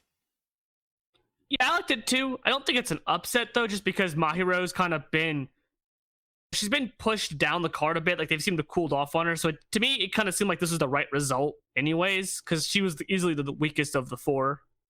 So Sena looks really good too. In the other round though. Yeah, I feel like more. I mean, it's on Mocha and Arisu, but like. Yeah, and Mahiro seems to. Yeah, they seem to be cooling on her, and I think that's probably the good idea to cool on her because she seems to have kind of regressed a bit. Like her in-ring isn't awful, but her personality is just nothing in a promotion that's predominantly about personality. I think her teaming with Yuki is good for her, and we can't discount they came out with fancy hats. It did. They had fancy hats for both entrances. That's right. It's good stuff. Cowboy hats. Yeah, I like their cowboy hats. Robbie, what is your take on Yuki no longer having, or Kamiyu no longer having O McDonald? Are you devastated? I was crying for about 4 hours, but it's an awfully specific amount of time. No, it's weird. I'm just so conditioned to hear the old McDonald ring and then Kamiyu comes out. But I said this on the podcast that we just released that I'm slowly coming around to it because Kamiyu kind of has like a vocal intro that kind of matches her style. But yeah, I'm gonna miss old McDonald either way. But this new theme is probably gonna grow on me. I miss it. It's a power move, damn it. Now she doesn't have it. Now when she beats people, they can't be embarrassed and devastated that they have to hear Old McDonald as they lay there. Defeat. Staring up at the lights. Stare defeat the lights in defeat as Old McDonald plays. That's like the peak humiliation, a peak power move. I wish you would have kept it. Do you remember when it played for like forever at Wrestle Princess? Like, I think it was after she won the title. She won the belt, and Hikari Noah's just laying there. It's like, yeah, it just played the entire song. Yeah, incredible. You lost. Look at those lights as you hear Old McDonald. So Senna Shiori is really sticking out to me. She's vastly improved. I know what you're saying, Kay, with Mahiro kind of regressing. I think they're chilling out on her because they want to push certain wrestlers up the card. Kind of want to get everyone slotted for basically the year. And I don't see this as a bad move considering how, well, let's go into it, how Mirai has vastly been elevated, and they're pushing other people up to the main event. Hikari Noah seems to be slotted to maybe challenge for the International Princess title coming up. There's a lot of moves being made and getting people kind of comfortable in their position until they're ready to make the next set of moves. So this might not be the worst choice for Mahiro in her development. And Senna Shiori with Hikari Noah seems to be a good tandem for her to be slotted and maybe get a little further up the card herself. Neo Bishiki-gun defeated, this was my favorite team in the tournament, Mirai and Suzume. I really like their tandem together. Mirai has looked absolutely astounding the last few weeks. She's definitely on a roll. And I have to say, the Suzume, Mei Saint Michelle, totally not Mei Saruga, their combo in the ring with the constant Trey shenanigans, it brought so much joy to me, and this was actually the longest match on the card of the night. Very happy. Unfortunately, Mirai and Suzume lost this match, and Neo Bishiki-gun move on to the Final Four along with Hikari Noah and Senna Shiori. What did you guys think of this match? Robbie, why don't you go first? Thought this match was, it wasn't my match of the night, but I really enjoyed it. Just Mei and Suzume, they're great.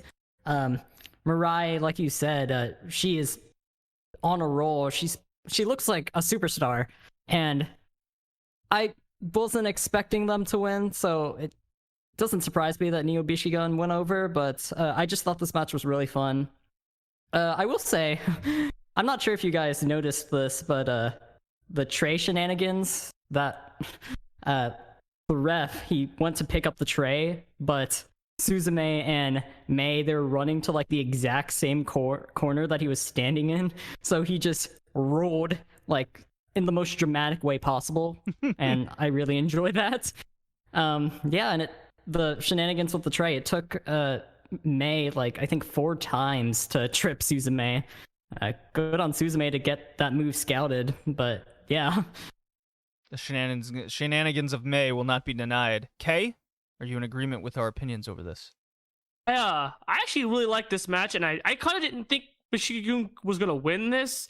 In my head, I thought they were both about even because they were very high on Suzume, and obviously Mirai's leveled up quite some with the new gear, and her rain work already added up with it. So I thought those two were kind of going to be like this dark horse that they're going to have in the tournament, but it seems like that's going to be Sena and Hikari. Yes. But because I don't think Bishiki-gun's going to win it all, and if they do, I'd be kind of disappointed a little bit, just because we've kind of seen this before, and it just kind of reeks of the same pattern they do with Bishiki-gun, and I kind of want them to do something a little different. They don't want to give the dare you the team a third time at the tag titles. Well, it's because every time Bishiki-gun comes back since their inception with Azusa Christie and Saki-sama, they always win the tag belts like a couple months in, and then they go away. And then she comes back with Misao and wins the tag belts. Then they lose it, then they go away. It's like a same pattern, kind of same song, seen it already before. I kind of want them to do something new, especially because Mei is kind of a very different entity than both Misao and Azusa Christie. She's doing so much like great character work that I just kind of want them to do something a little different. Instead of just the same old tag belt run, then they drop it, and then they go away. I suppose it was I a good understand match. where you're coming from. It was a very good match. And Suzume, I think, was the standout, despite Mirai being as good as she is. I thought Suzume just lit up in every aspect. Did very well with the Saint Michelle stuff, and I don't know. I really like Suzume and Mirai together as a team. I agree. And probably the match of the tournament so far, Maki Ito and Miyu Yamashita, too cool for school. They defeated Miyu Watanabe and Rika Tatsumi. The big story, Maki Ito taps out the White Dragon with the Ito special. This match was great. Shocking. Filled with a lot of just engagement and emotion to it, and you really felt that Miyu and Maki Ito leveled up as a team and a tandem. And seeing the White Dragon tap out clean was something I don't think any one of us expected, let alone them losing the match to this extent. This was quite shocking to me. And does this set up now a Maki Ito Rika Tatsumi title match down the line? Has to, right? She made the champion tap out clean. Like, no shenanigans involved. Yeah, no I would be so down for Maki versus Rika for the title. She won't win. She won't win, obviously. Nah, no. I do think it's important for her to get that challenge, because I can't remember her ever getting a challenge for it. If she has, it's been a very long time, and it might have been against Miyu, but I don't remember off the top of my head. But like, she hasn't had very many cracks at that belt, if any. And I think this sort of being a progression of Ito as well is important. I like this match a lot, and I like the fact that Ito got the win and not the predictable Miyu Yamashita getting the win. Right. I popped very hard when she tapped. I was not expecting. Same. I was not expecting that to happen that way, and it doesn't make Rika look any weaker, because she was kind of being beat on most of the match. Like, they were definitely focusing on her specifically, and I think because of that, she was wore down, and of course she taps out at the end. So I like this a lot. My question now is, because Maki got this big win and how the team now looks together, I'm wondering, I like to have fun with the little booking here, but I'm wondering now, because of this win, they're set up now to lose in the semifinals, and that will then further play into the story of Ito fails and Miyu not good in tournaments. It could. I can definitely see them doing that. I can see that, yeah. I can see them going to the finals and losing at the very least. I want them to win, because I feel like it would make a little bit more sense right now that they both kind of need each other. They're both like rivals, but they've slowly gained respect for each other, which has sort of been their story, right? Was Ito disrespecting her when she came in? It's like, oh, you're just a nobody, I can beat you. In her very first match, losing to Miyu, and sort of their relationship developing from there to the point where like Miyu just straight up says, Ito, you're very good, like stuff she hasn't said before. So they're respecting each other. I feel like there should be an opportunity to sort of make both of their stories progress a little bit more, right? They're bitter enemies, turn friends, or at least turn people that respect each other now. And because they lean on each other's strengths and weaknesses, that's how they end up overcoming their own strengths and weaknesses. It's a good story to tell. I hope they go with that route. Yeah, I agree. I would want them to win. Like, just like what you said, that they've been rivals for a couple of years now, and when they finally got together, they're starting to respect each other. Their team, or their work as a tag team, is successful so far. So just a great feel-good climax to that story is that they win the tournament, possibly win the tag titles. I selfishly want them to, because not only do I like them as a team, but I just find it wrong that especially Miyu, that she hasn't held a tag title yet. So I just want them to win. That is true. That is true. Point something out that I just remembered. So when they teamed up last as the Team Pop Epic, this was like a year or two ago, 2019, I think it was, middle of 2019, for some random tag thing that they did, tag tournament, kind of like this, but I think it was the teams a random draw, and that's they got paired together. I remember the teamwork not being the same as it is now. I remember it being very much Miyu kind of comes in and saves Ito as she creates the mess that Miyu has to clean up. Remember that being the story, because that ends up what they ended up losing. And this story here is a bit different, right? They weren't on the same page in the first match, but they still somehow won, right? And then in this match, they're both exactly in sync with each other to a point where it's like they don't have to communicate with each other. If you notice that, they're not telling each other to go do things. They're doing it off of instinct, it feels like. Like the minute Ito gets Rika in the Ito special, Mii was right there at the corner, like without even having to second guess it. I think that shows the progression of them as both as the characters and as them as a team, and I kind of want them to win. I feel like you do a little bit of a disservice to the story if you keep prolonging that. I can see them doing it, I just don't want them to, selfishly. And then in the main event, Hyper Misao and Shoko Nakajima defeated the Bakuratsu sisters. The tag team champions are out. Obviously, this sets up probably another defense of some kind for Hyper Misao and Shoko to go after the tag titles. And that leads our final four. This is when it goes to a random draw. We got Noah and Shiori, Neo Bishiki-gun, 1 to Million, and then Hyper Misao and Shoko as our final four. Robbie, any thoughts over the last match? And do you stick with your prediction of 1 to Million winning? I actually said that Neo Bishiki-gun was winning, but my heart says 1 to Million. But as for the last match, I thought it was very fun. I will say, though, I'm kind of... I don't know if I'm getting tired of just seeing these two teams work together. Like, I'm not saying the match nor their chemistry is bad or anything. I just want something like a little bit more pressure. And you mentioned the possibility of Shoko and Hyper Misao challenging again. I kind of would want to see that later, whether it be, I don't know, like Brand New Wrestling or something. I just want to see like a different team like challenge, and that kind of leads to I'm so torn between who is going to win, and that just goes to show you how much I actually really like this tournament because it's very unpredictable. Yes, at least in my mind. But if a team is gonna break out, I think it's going to be Hikari Noa and Senna. Like if they beat Mei and Saki-sama, that would do wonders for them. And then I could see Shoko and Hyper defeating 1 to Million as well, and then maybe you can have that as the finals. I don't know who would go over, but I'm still probably going to stick with my gut feeling that's going to be Neo Bishiki-gun. Okay, what are your thoughts? I echo some of a similar statement. I don't want to see this matchup again. We've seen it. This is the third or fourth time we've seen these two teams against each other. I kind of had enough of it. I think you've kind of overdone it at this point. It's fine that they beat them here. I fully expected the top champions to be out in the first round, actually. So I'm kind of surprised it took them to the second. Yeah. Because usually that's how the tournament's kind of structured. You kind of feel like that they're going to be out at some point in the early goings. Yeah. I love Shoko and Misao as a team. I really, really do. But after the last match, I don't need to see them again as a against the Bakuratsu sisters. Now, if you have a tournament won by Misao or by Miya Mishida and Ito, they win the belts, then they challenge for those. So, they beat the prior champions. They should get a shot. You can make that argument a little bit. Then I'm okay with that because it's a different matchup. But I don't need to see Bakuratsu sisters against Shoko and Misao. We've seen it 3 times already. It's enough's enough.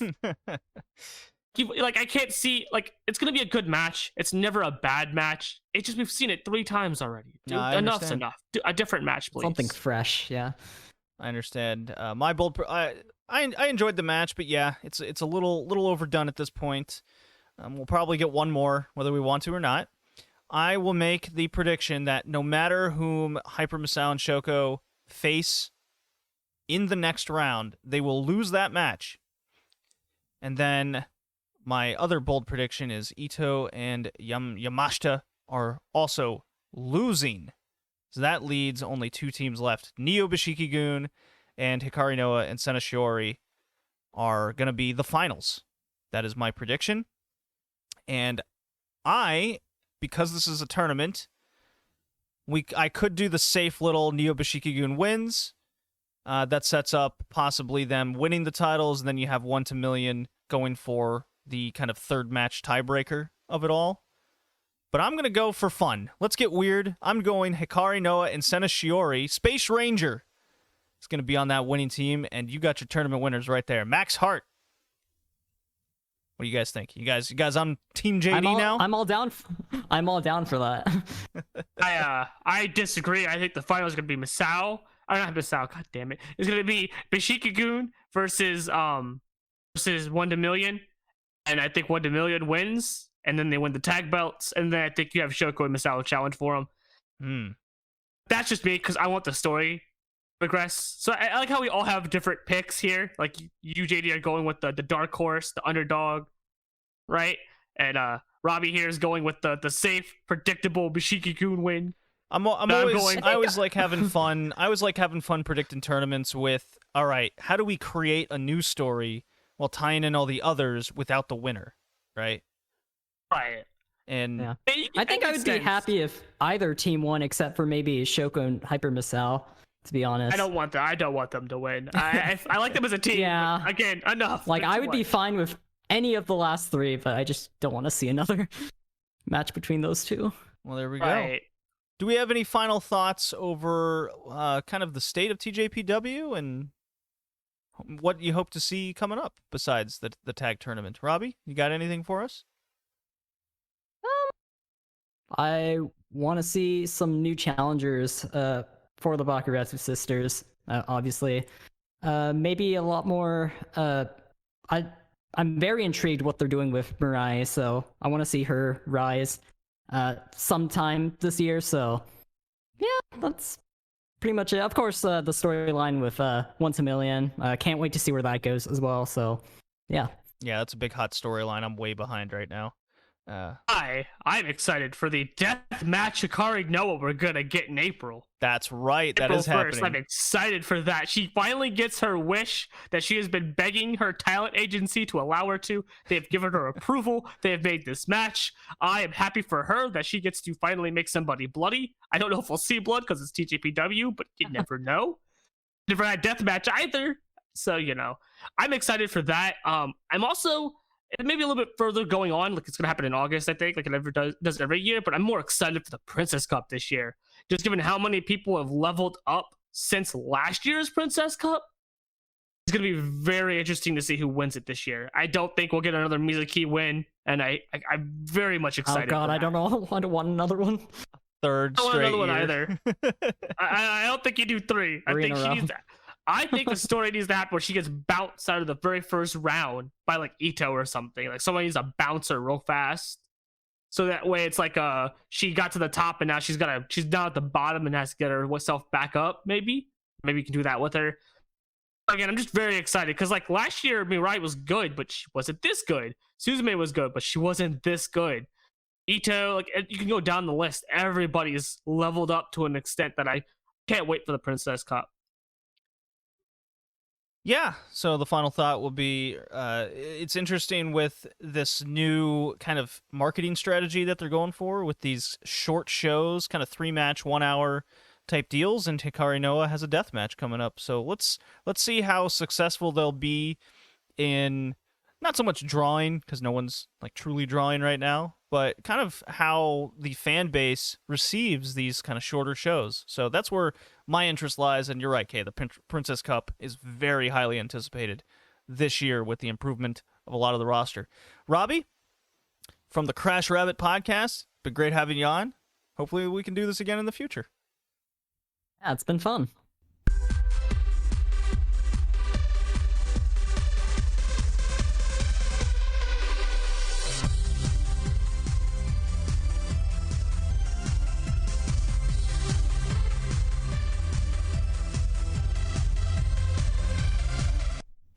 All right, Kay, we are back. I would like to thank Robbie from the Crash Rabbit podcast for his time and just having fun breaking down that Max Hart tournament.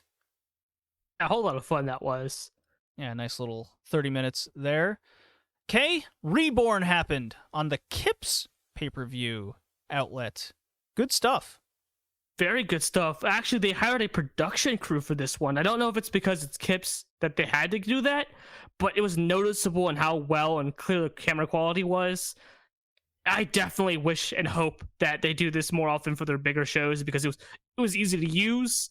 You didn't have to worry about the Nico stuff. And as much as I don't have as much issues with Nico, I think the issue with Nico is when your internet connection isn't like stable. Like say you go from 13 megs to 14 megs or vice versa. That site requires your connection to be like stupid stable, otherwise it'll have issues. And I have gigabit internet, so I don't tend to have issues live streaming, but I definitely see why other people do. So I really hope that they use this service going forward for their bigger shows. All right. Yeah, ReBorn happened. A lot of good matches on ReBorn. It was a very fun show, top to bottom. A lot of death matches. Easy to watch. I don't know if you know this. Yeah. I don't know if you know this, but Ice Ribbon's becoming a deathmatch promotion slowly but surely. Risa Sarah's leaving her mark on this promotion before she leaves.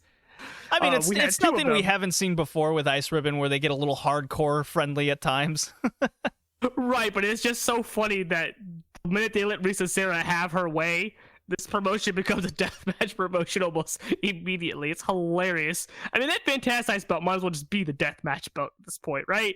We're not kidding ourselves in that. At this current because her and Aoki had a very fun match where the rules were if you don't use a weapon, it's a 2 count, right, for a pin. But if you do use a weapon, it's a 3 count. They use weapons the entire time, so let's get on that one. So there was no 2 counts involved. There was just weapons. I will say that Suzu also had a death match on here. Her first match of her 7-match deathmatch trial, trying to one-up Unagi over there. She faced a guy named Yuko Miyamoto. I don't know who some of these deathmatch freedom guys are, so it's my understanding that she is going on a journey very similar to what Risa Sarah did, and Risa Sarah's first opponent. I could be wrong, but I think I got my facts straight here. Risa Sarah's first opponent was indeed against Yuko Miyamoto, so Suzu is kind of going down the same path. Right. I think she's wrestling each of the deathmatch wrestlers in the order that Risa Sarah wrestled them throughout her career. Gotcha. Don't know if that's ever been verbally said. That does seem to be the case, because I think the second match that she had after this one announced is another one that she's wrestled. I could be wrong. Eventually she might wrestle her Risa Sarah's husband, which is going to be hilarious. But the match itself was fun. It was definitely a good first match in the series where they didn't go crazy. They did just enough spots, and Suzu showed just enough of her guts that I keep talking about, her grit and shonen character guts, to kind of fight through the match. She does lose. I thought that's pretty much goes without saying that she was going to lose the first match. She had a spot where she took her cheating bells, or as her name Suzu, the kanji spells bells.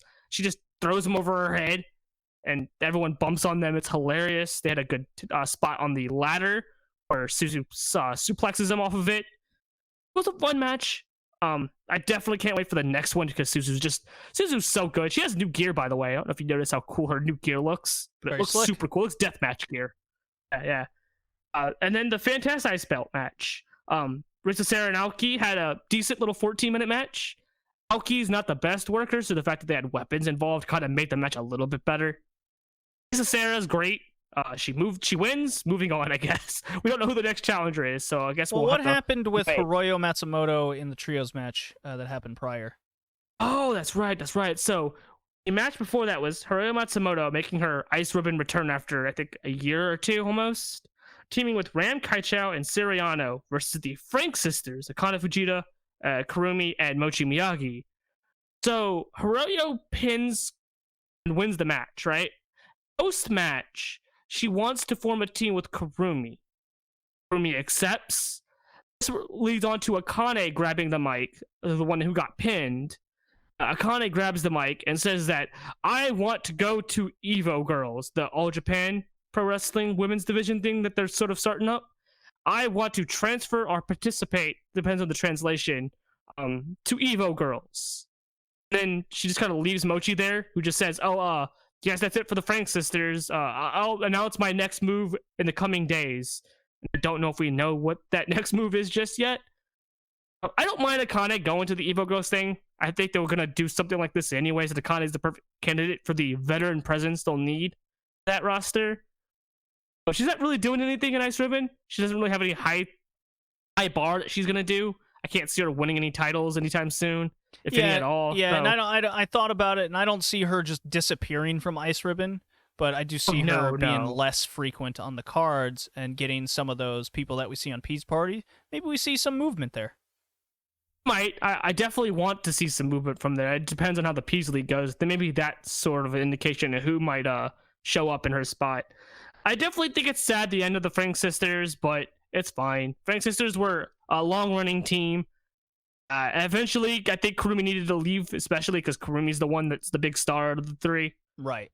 So hopefully, at least do a Kurumi Infinity title belt run, maybe in the next year or two. But I'm excited for what her and Hiroyo might do now that we might see more Hiroyo outside of Oz Academy finally. Yeah, that'll be good to see. All right, the international ribbon tag belts were also on the line. Rebel Enemy team of Maika Ozaki and Maya Yuhiki versus Joint Army's Cherry, new member of Joint Army, and Matsuya Uno. This match ruled.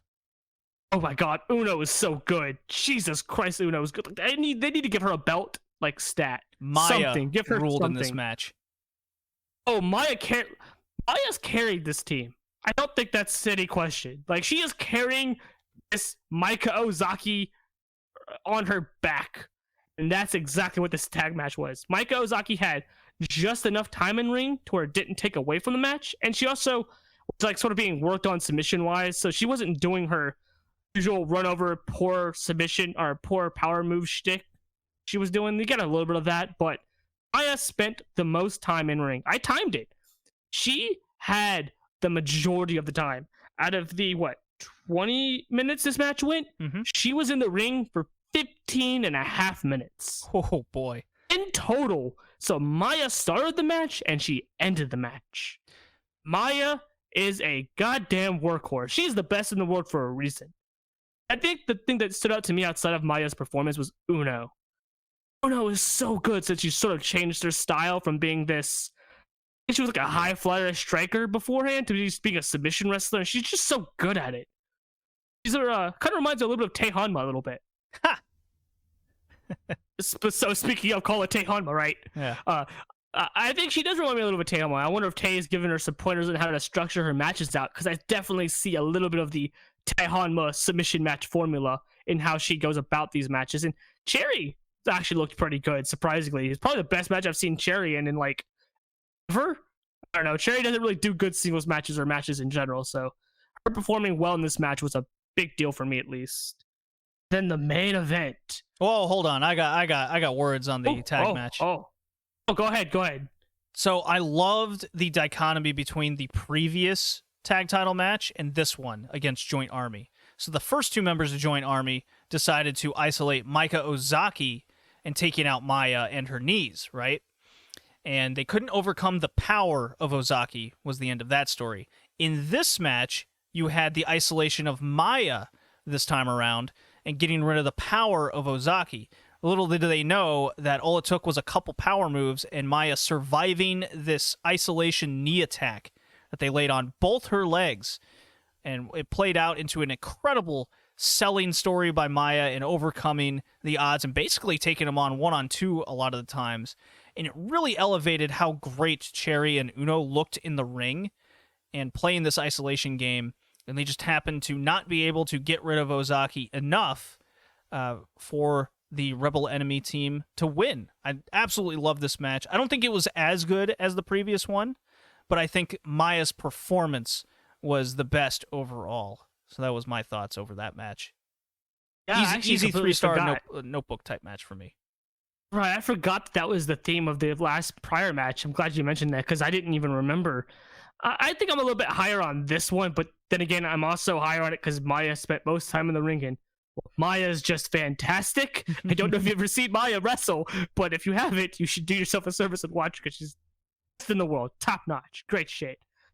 Moving on to another best in the world, we got the Ice Cross Infinity title match between Tsukasa, I am the baddest bitch, better than your favorite wrestler Fujimoto, versus Rina Deathmatch Freedom's wrestler Yamashita.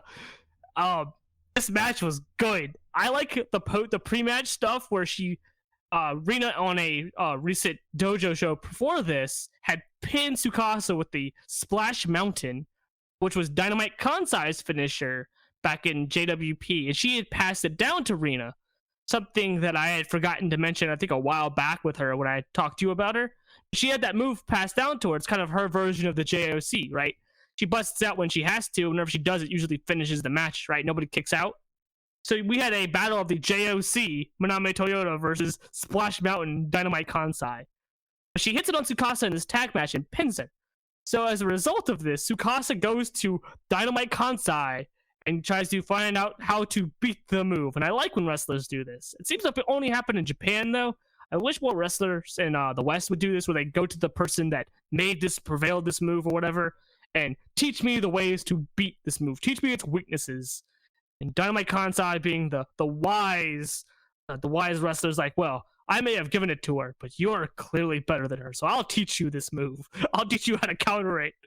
And I like most of the match was building to that spot. It was building to getting the Splash Mountain on her, and Tsukasa desperately sort of getting out of it, kind of mirroring the Suzu title match, where Suzu was sort of getting up there for the JOC and reversing it every time.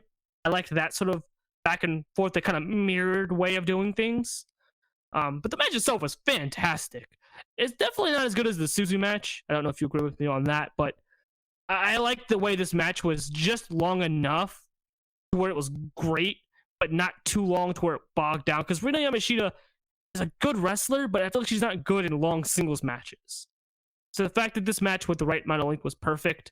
Tsukasa Fujimoto beats her, though, with the Sukadora, a move that she has not used as a finisher in years. And if you'll let me, I have a bit of a theory on this Tsukasa Fujimoto beating people with her old finisher stuff. So, if you remember, last year, and even the year before that, outside of her Maya run, right, after she lost the belt to Maya, she never beat Maya with a JOC, by the way, which I'll touch on a little bit later. But she couldn't finish people with any move that wasn't the JOC, right? Even in tag matches with the drop kickers, she finished those tag matches with the JOC, right? Mm-hmm.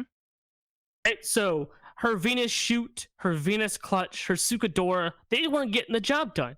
So Tsukasa Fujimoto needed to level up. I think that's sort of the story they're telling, and I think that's going to cross in with the Tsukushi story. So I'll talk about Tsukushi a little bit later as well, because I think that's going to be how Tsukushi beats her. She levels up, and Tsukushi levels up, and that's how that match is going to go. Correct me if I'm wrong. Isn't Tsukushi gearing up a new finisher?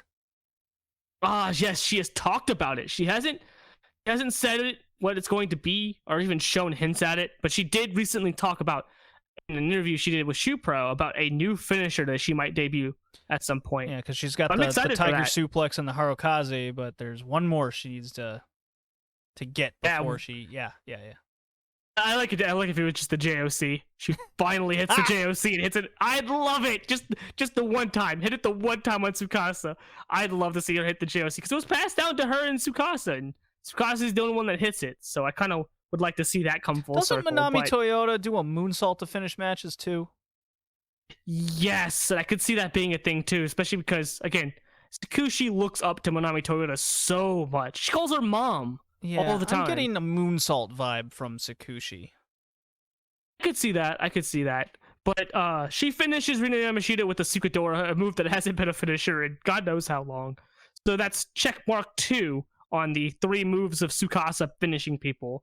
And then she calls out Maya. Maya doesn't call her out. She grabs the mic and was like, "Hey, Maya, I want to beat you, bitch. Come to the ring now." Yes, I'm sure direct translation too. Direct translation, with a smile on her face and everything. And Maya comes in and is like, "Oh, you talking to me? You challenging me? Okay." Then they do a thing of Jonken that Maya wins. I don't know what that was for, but it was a lovely moment between the two. And that match is set to happen on the 27th of March.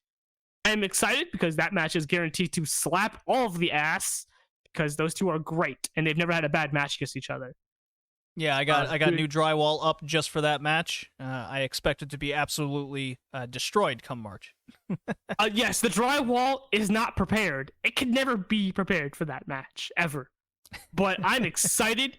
I think if any match is going to potentially rival the Suzu Tsukasa match, it would be that match right there, which is the only match I think that could do that. But to move on to a Tsukushi match. So they had Yokohama Ribbon not too long after the Big Korakuen show, right? Mm-hmm. The main event of that was Tekla, now full-time member of the Ice Ribbon promotion, right? She's flown over to Japan. She's a full roster member, has a track jacket, is trying to get her visas in order and get an apartment. She is a full-time roster member now, right? She's regarded as one, trains with them and everything.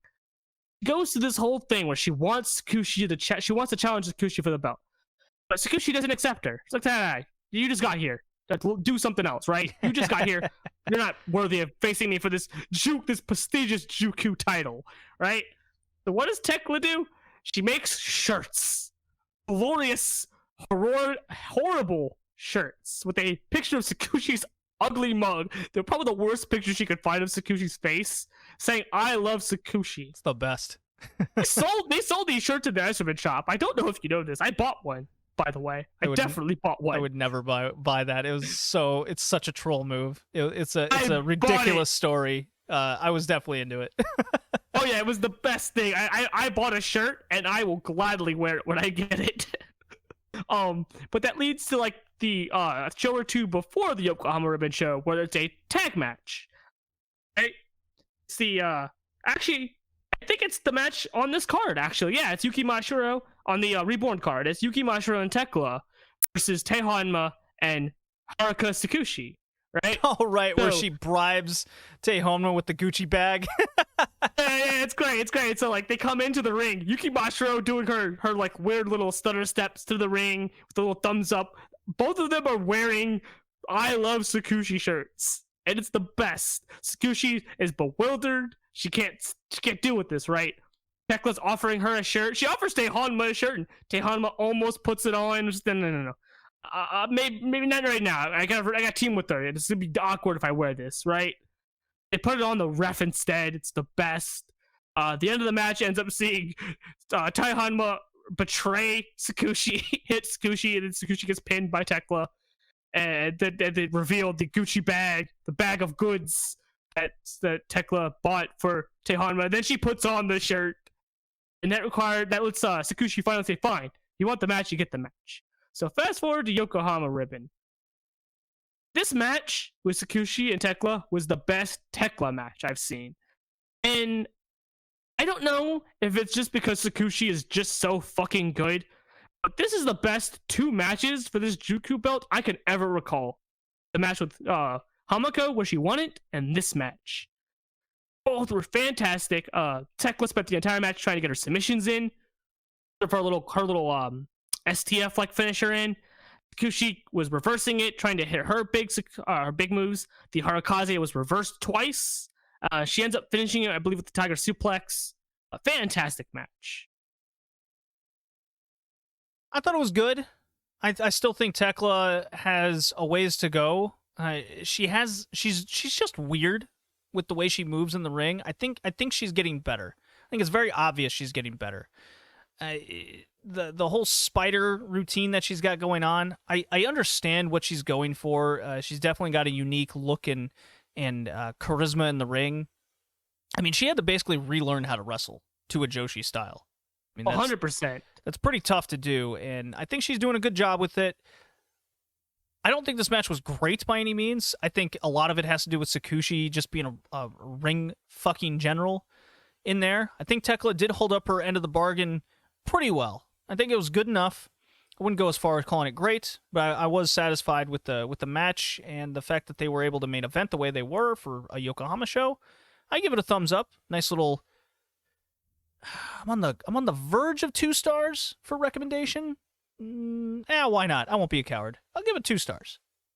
Yeah, my 5-star scale, I gave this a 4. I liked it a lot, but I think it's because I like Tekla's in-ring work. Like you say, it's kind of weird with the movements she does, and I feel like that's part of the character that she does. No, I definitely understand it. I'm just not.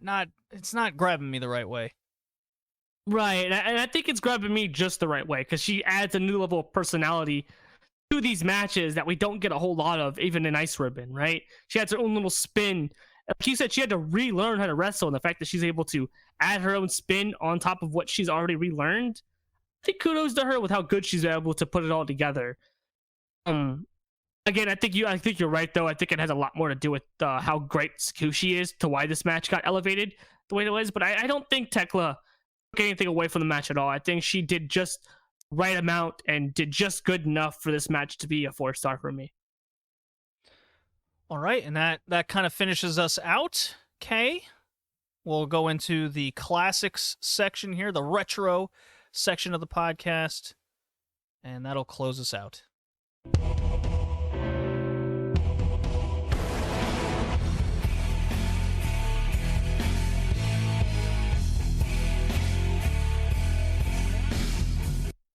Okay, we got the retro section to talk about now. My favorite last hour of the podcast. Yeah, it's the best one, both with some highs and some very low lows. Well, we start out with the high with the All Japan women. We get to the middle with the New Japan 90s, and then we inevitably always finish out with Nitro. It's like layers, like a cake with layers. The top's the best part, but you get to the bottom, you're just disappointed. You feel dirty. Yeah, there's a shitburger sandwich in there somewhere where you see it from the outside and you go, man, we got some good stuff on us. And then you take a bite, and then the deeper you get into it, you just realize, my God, wrestling in the 90s may be overrated. You just start eating, you're like, I may have made a mistake here. So today we have All Japan Women Classics, episode 39. The Japan Grand Prix in 1990 is upon us, June 17th, 1990, from Korakuen Hall, a show that took place in one night. So not over, in the past, they would do kind of round robins, knockout tournaments over a couple months. This was all in one night kind of show, Kay. That was weird, kind of how they would change the format here and there. I don't think they ever really had a full cohesive way of going about it, because I think they would change it a few other times in certain years, depending on the roster, I guess. Well, with the roster of 1990 and who's pushed and who are the stars, I would say they may have made the right decision on this night. Oh, yeah, definitely. They're not nearly as stacked as they were when they had the Crush Gals and Kokaku Dome or all that other stuff going on. They don't have nearly the talent depth. Yeah, so the people in this tournament were Norio Tateno, Medusa, Grizzly Iwamoto, Yumiko Hota, Akira Hokuto, and Manami Toyota are your six wrestlers. And Nishiwaki got a bye because she had won the previous year.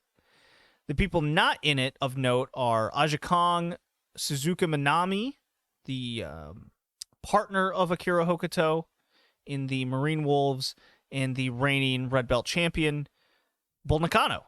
They are not in this tournament. So that's kind of your roster you're looking at in 1990. Rough stuff, to say the least. Oh, yeah. And you look at some of those names like Hokuto and Hota and Manami, and two of those become names in the next couple of years, and one of them is Hota. A little harsh, but not entirely incorrect. So as we go through the tournament here, it's just kind of interesting to see where everyone stands, because we've seen some rookies pop up here and there, like Ito, Kaoru, Shimoda. Yeah, we see a lot of names, but they're clearly not at the level yet. So to see Manami Toyota on this list pop up, they're clearly getting very high on her. And over the course of 1990, we've seen her be featured more and more, especially in that match in the previous episode with Suzuka Minami.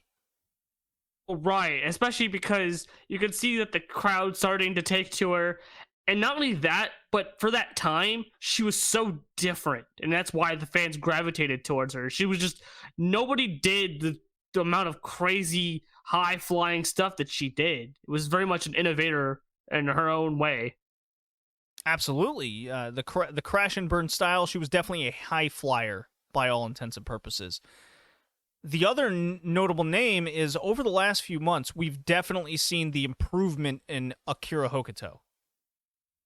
Right, they definitely seem like the fans seem to be really behind her, especially the female contingent. They seem to have gravitated towards Hokuto, and you could definitely see both her in-ring improvement and their faith in her too going forward.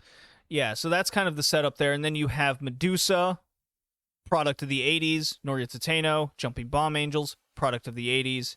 We'll get to them in a second. Then you have Aja Kong and Suzuka Minami that are on the rise. And that's your premise for the Japan Grand Prix in June of 1990. So let's get into the first match.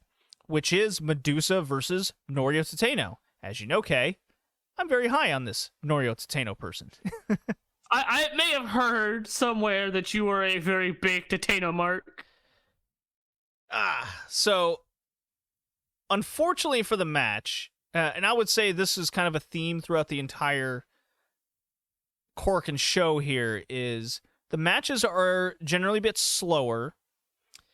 Tateno and Medusa work definitely in 80s style comparatively to their younger counterparts. Younger, I use the term loosely because everyone's like 24, and then the younger ones are 19, right?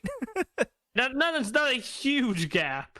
Well, in the time frame, they see it as a huge gap. Of course, they haven't changed the rule yet. Right. They haven't changed the rule yet. So, for all intents and purposes, in their little universe in 1990, 24, 25 are old and unmarketable. You're old, you should retire and start a family because you can't be put in photo books anymore. We can't market you on sex appeal. Right. So, Medusa, what did you think of this Medusa Tateno match? As my cat does a run-in on the mic table. It just didn't hit it for me. Like, I don't know how to explain it, but every time we've seen Medusa, it's been this weird, like, she had one really good match with Lioness Asuka. Right? The second one, not the first one, right? First one was very okay. I remember not being, like, high on it, but not being too down on it. And this one just kind of felt like more of the same. Hey, she comes in, she has a once again, a new different, like, style of dress, different gear, different hairstyle.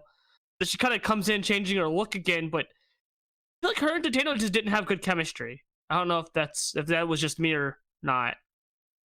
Well, it's interesting in contrast to how Tateno works in singles compared to tag matches, right? Because when she was a member of the Jumping Bomb Angels, she was able to, because Yamazaki was kind of the speed, right? And Tateno was more the power and suplexes of the duo. So when Tateno works a singles match, she doesn't have the speed to work off of, the singles wrestler versus tag wrestler dichotomy. And when you're up against a wrestler of Medusa, whom was taught in this like NWA, AWA, 80s style of kind of grapple fuck, as you will hear this. Catch can. Right, yeah, catches, catch can. I will say grapple fuck because that will be the term for the next hour is grapple fuck. Oh, yeah, definitely. So I wouldn't say Medusa's a bad wrestler. I would say she has a certain style that is tough for some wrestlers to mold with, and Tateno, being kind of a suplex-based grappler, didn't mold well with Medusa, and the match doesn't click. Tateno does get her big moves, and they do a very ambitious leg trap into where she traps the legs, lucha roll over the top rope to the floor, and that leads to the big Tateno suicide crossbody dive through the ropes, which is really cool that she does. And then it goes to the finish, and that's where Medusa does, I guess, it's 5-star clutch, Venus clutch style, if you will, from Tsukasa the Venus clutch. And they do the finish where both persons' shoulders are to the mat, and they're both counted out, right? Yeah. I understand what they're trying to do here with the booking, where your two veterans knock each other out, and that will leave an opening for the younger wrestlers to get the bigger push in the tournament. Because they didn't want to beat Tateno, but they didn't want to beat Medusa for whatever reason. They see her as the strong gaijin, and Tateno still has, I guess, at least some value in their eyes at this point. But not enough to get past the first round. Right, definitely not. But the weirdest part is the crowd didn't know what happened. Like, the crowd was confused, and then the ref was confused. And then it came off so, not just flat, but like confusing and flat. And I feel like it just did a disservice. I mean, the match itself already kind of wasn't, like, I don't think the crowd was much into it. And they just didn't, like you said, they didn't mold well together. And I don't know, I guess I'm so used to seeing Tato have these really underrated good matches, and I kind of already figured Medusa kind of works a certain way, right? Lannis Asuka matches, she had one good one kind of okay match, right? But this match just wasn't good. It wasn't like the worst match I've seen in AJW, but it definitely wasn't a good match. Right. I've seen some theories spouting around online that this match may have been a shoot mistake where Medusa was supposed to get her shoulders up and she just didn't, and then the ref just counted her out anyways. That would make a lot of sense because the ref was very confused, and you would think the ref would know the finish. See, I would say no. And I would argue no because of the way it was the booking was laid out over the course of the night. And then it just played post-match too much like AJW, where they cut the promos on each other, they're not happy, and then they're going to probably go back to this match later. It also goes into the fact that of the Jumping Bomb Angels with the American background, there's just too much story kind of clinging together for me to truly buy that it was a shoot mistake, rather than this was just one way to knock each other out and then just move on. Yeah, I don't think they run this match back. I don't remember them ever running this back or seeing them run this match back. I don't think they run it back. I could be wrong. Well, in the space of kind of the 80s and 90s, it's always in the mindset as, well, outside of fucking late WCW, but we'll get to that nonsense. I'm always in the mindset that it's a work. They're professional liars at the end of the day, right? Yeah, especially AJ. I mean, we saw those training videos at one point, right? Like, it's the most fakest shit. Like, you don't need to be binding your legs and meditating in a mountain. Like, it has nothing to do with wrestling, but they beat it into the wrestlers to make it think like that they need to do this. Like, it's to keep the mystique. Like, it's like people training them at some point. The people that started the training knew this was all fake, but eventually the trainers thought it was real because they were told it was real when they were being trained. Right. So on and so forth. So you get this, like, it's kayfabe, but they don't believe it's kayfabe. Yeah, you even get the people that don't believe it. Right. The second match of round one is Grizzly Iwamoto and Yumiko Hotta. I guess you could argue this is the best match of the whole tournament, really. Yeah, I mean, my murder queen was in it. Grizzly Iwamoto was in this match. Of course it was the best one. I mean, I wouldn't say it was the best technical match because it certainly wasn't a technical match. There was a lot of hits, a lot of crowd brawling, a lot of kicks and punches, and it was good for murder. I wish there was more murder because I want to see Grizzly with the more kendo stick slap shots to people's faces, but I don't know. I don't like Hotta, and I think I've said that before. Hota's sort of style kind of always comes off. She comes off like she's trying to shoot on people to kind of prove herself in a way. It always just comes off that way. She keeps trying to, like, it just feels like she's trying to shoot on people. And if she maybe isn't, it just comes off that way to me. And she's not a likable person. The crowd didn't seem to be behind her anyways. So, see, to me, she always comes across as someone who wants to be Chigusa Nagayo way too much. Right. There's also that, right? And I think they wanted her to be the next Chigusa, and I think she got it stuck in her head that she was going to be the next Chigusa, and there we go, right? And I think that's why she goes so hard on people, trying to prove that she's badass, like Chigusa did. But, like, it just doesn't come off very well with her because she's not likable. Well, she's a likable person. I'll give you an example of someone whom clicks with me way more that has a similar style, and that's Toshio Yamada. Right, but Yamada also had a very, like, likable demeanor. Like, the crowd was able to get behind her. Hotta just comes off like an asshole. I think that's why the crowd doesn't really buy into her like a Chigusa, because she's being presented as the next Chigusa, but she's nowhere like Chigusa outside of the short haircut and the kicks. Like, she doesn't have the personality of Chigusa, the, like, ability of charisma of Chigusa. She's just asshole. Well, I mean, if you look at the history of how how Hotta was booked and presented, right? She was always presented in these big tag matches. She was always presented in these big singles matches, going to JGP finals, tag titles. She had the short haircut. She had the kickboxing style to her. She even had the same gear, right? Everything was mimicking Chigusa, and I think that was a big detriment to her and what she was capable of. And then in contrast, you have Yamada, who's coming up as a rookie, and she's I mean, to me, I think she would have done wonders to be put in this tournament, and perhaps have gotten to the finals with Minami, but they were clearly building up to something more with that long term. I think Yamada would have been better in this tournament. I really do. So, you say that about Yamada and Minami Toyota's feud being built up, and the thing with that, and I don't know if it's ever been confirmed, but it's a widely held theory that it just was an accidental thing they stumbled upon, that they never really saw Yamada and Minami as an entity together or against each other outside of tags. Well, Yamada was injured during this time, wasn't she? It just came to mind. So maybe there was injuries. Stumbled into that. Yeah, there was injuries. There was retirements. So they were June of '90. They were thin. They were hurting. They were really hurting. And again with the Hoda stuff, like, they definitely were trying to make her Chigusa. Like, that was evident from very early on, even when Chigusa was still wrestling. We're trying to make her the next Chigusa. And I think the problem there is one, it's like trying to replace Michael Jordan with somebody else. You just can't do that, right? It's not going to work. The fans want Jordan. They don't want the imitator. They don't want the right. the second version that want the wannabe, right? And that's what Hoto came off to the fans. So the female fans didn't care for her, right? The men fans don't give a fuck about her. And then she just has this unlikable demeanor about her. Like, she looks like an asshole. She kind of has the resting bitch face, the very unlikable ass. Like, she comes off like a heel. Chigusa never came off like a heel. I don't know. There was some clear crowd chants for Yumiko throughout the night.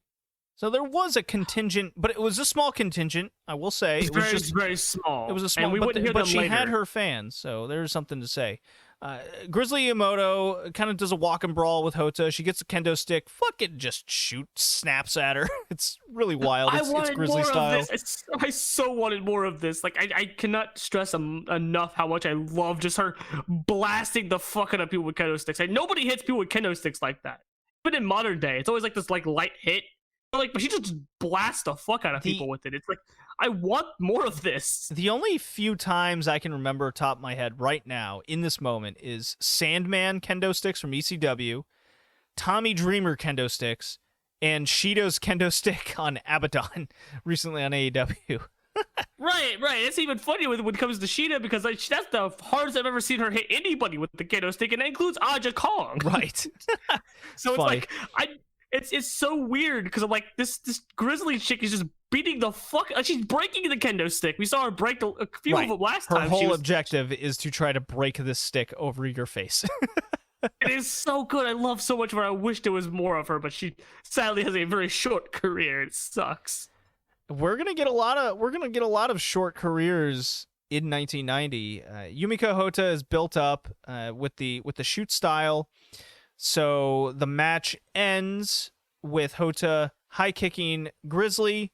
She does get up on the first set of 10, and then Hota does kick her and knock her out. So at least this was a fun match and a fun finish, short and sweet, I will say. Yeah, no, it was. I enjoyed the match a lot. It was very much a beat the fuck out of each other kind of match, and definitely Hota's best match in the tournament. Yes, I would say her best match in the tournament was not grapple fucky. It stuck to her strength, which is the kickboxing walk and brawl style. Where, I mean, when Hota's in tag situations, she can come in, do her kicks, and leave. So that's why the Marine Wolves Fire Jets kind of title match from, I guess, a few months ago in the time frame of 1990 was, I think, the best match we've seen out of her. We move on to the tournament, round 1. Akira Hokuto. She's not sporting the black and yellow Lance Armstrong Tour de France clothes, but she does have a onesie with now a kind of karate sash to her. She's taking on Minami Toyota first round. They have an excellent first few minutes. They're just going back and forth, suplex, drop kicks. The crowd is going nuts for these two. A good sign. A split crowd, too. Oh, yeah, like we're getting fucking Hokuto chants, Minami chants. Like, they're both super over. And it just... They also have such good chemistry. Like, you could see it so much. And, I mean, we see this later on in coming years. They have some of the best chemistry of any wrestlers I've seen. And Manami Toyota being wild and crazy, and Hokuto kind of digging into that craziness herself with her kicks and suplexes. They go so well together. Yes. Manami Toyota does a big crash and burn spot to the outside. Hokuto takes advantage of this. She's like, fuck it, I'm going to go crash and burn too. She goes to the top turnbuckle and does a cross body over the turnbuckle, right, the post, to the floor, but the crossbody hits Toyota. The barricades are really close to the ring on this night. Hokuto goes knee fucking first, leg wraps around the barricade, and she can't get up. Toyota just goes in the ring, and she's staring. The refs, doctors attend to Hokuto. They're wrapping her knee up. They want to. They're checking it. Hokuto, in fact, takes the tape herself, wraps her own knee up, hobbles back into the ring. The crowd thinks this is a work. If they think it's real, of course, they're worried for her. We're wondering, like, what is going on? This is a crazy... Because we've seen the Lioness Asuka Chigusa kind of work where Chigusa's shoulder was popped out of her shoulder socket work before. We've seen angles like this, so we're questioning this. Hokuto gets in the ring. She tries to go to blows with Toyota. Toyota kind of backs off, and Hokuto stumbles to the other corner, and this ref just looks at her, and they call the match off. Hokuto did, in fact, blow her knee out upon that dive. Hokuto once again tries to fight through yet another injury. I must reference back to her broken fucking neck that she held her own neck up and finished a tag match a few years ago. What a shame. She had been looking so good the last couple months. Over 89, she looked bad at times. She was just reaching her stride. She blows her knee out here. And according to all reports that I could read, she was set to win this fucking thing, too. What a bummer. Because I remember we had talked about the tournament as we were watching it. And I was like, yeah, I think this is the one that Hokuto wins. Because I had it in my head. Like, yeah, I think Hokuto won it in 90. And I thought Manami Toyota won it in 91. And I had my timeline off. And then when this happened, I was reminded, oh, that's right. Hokuto...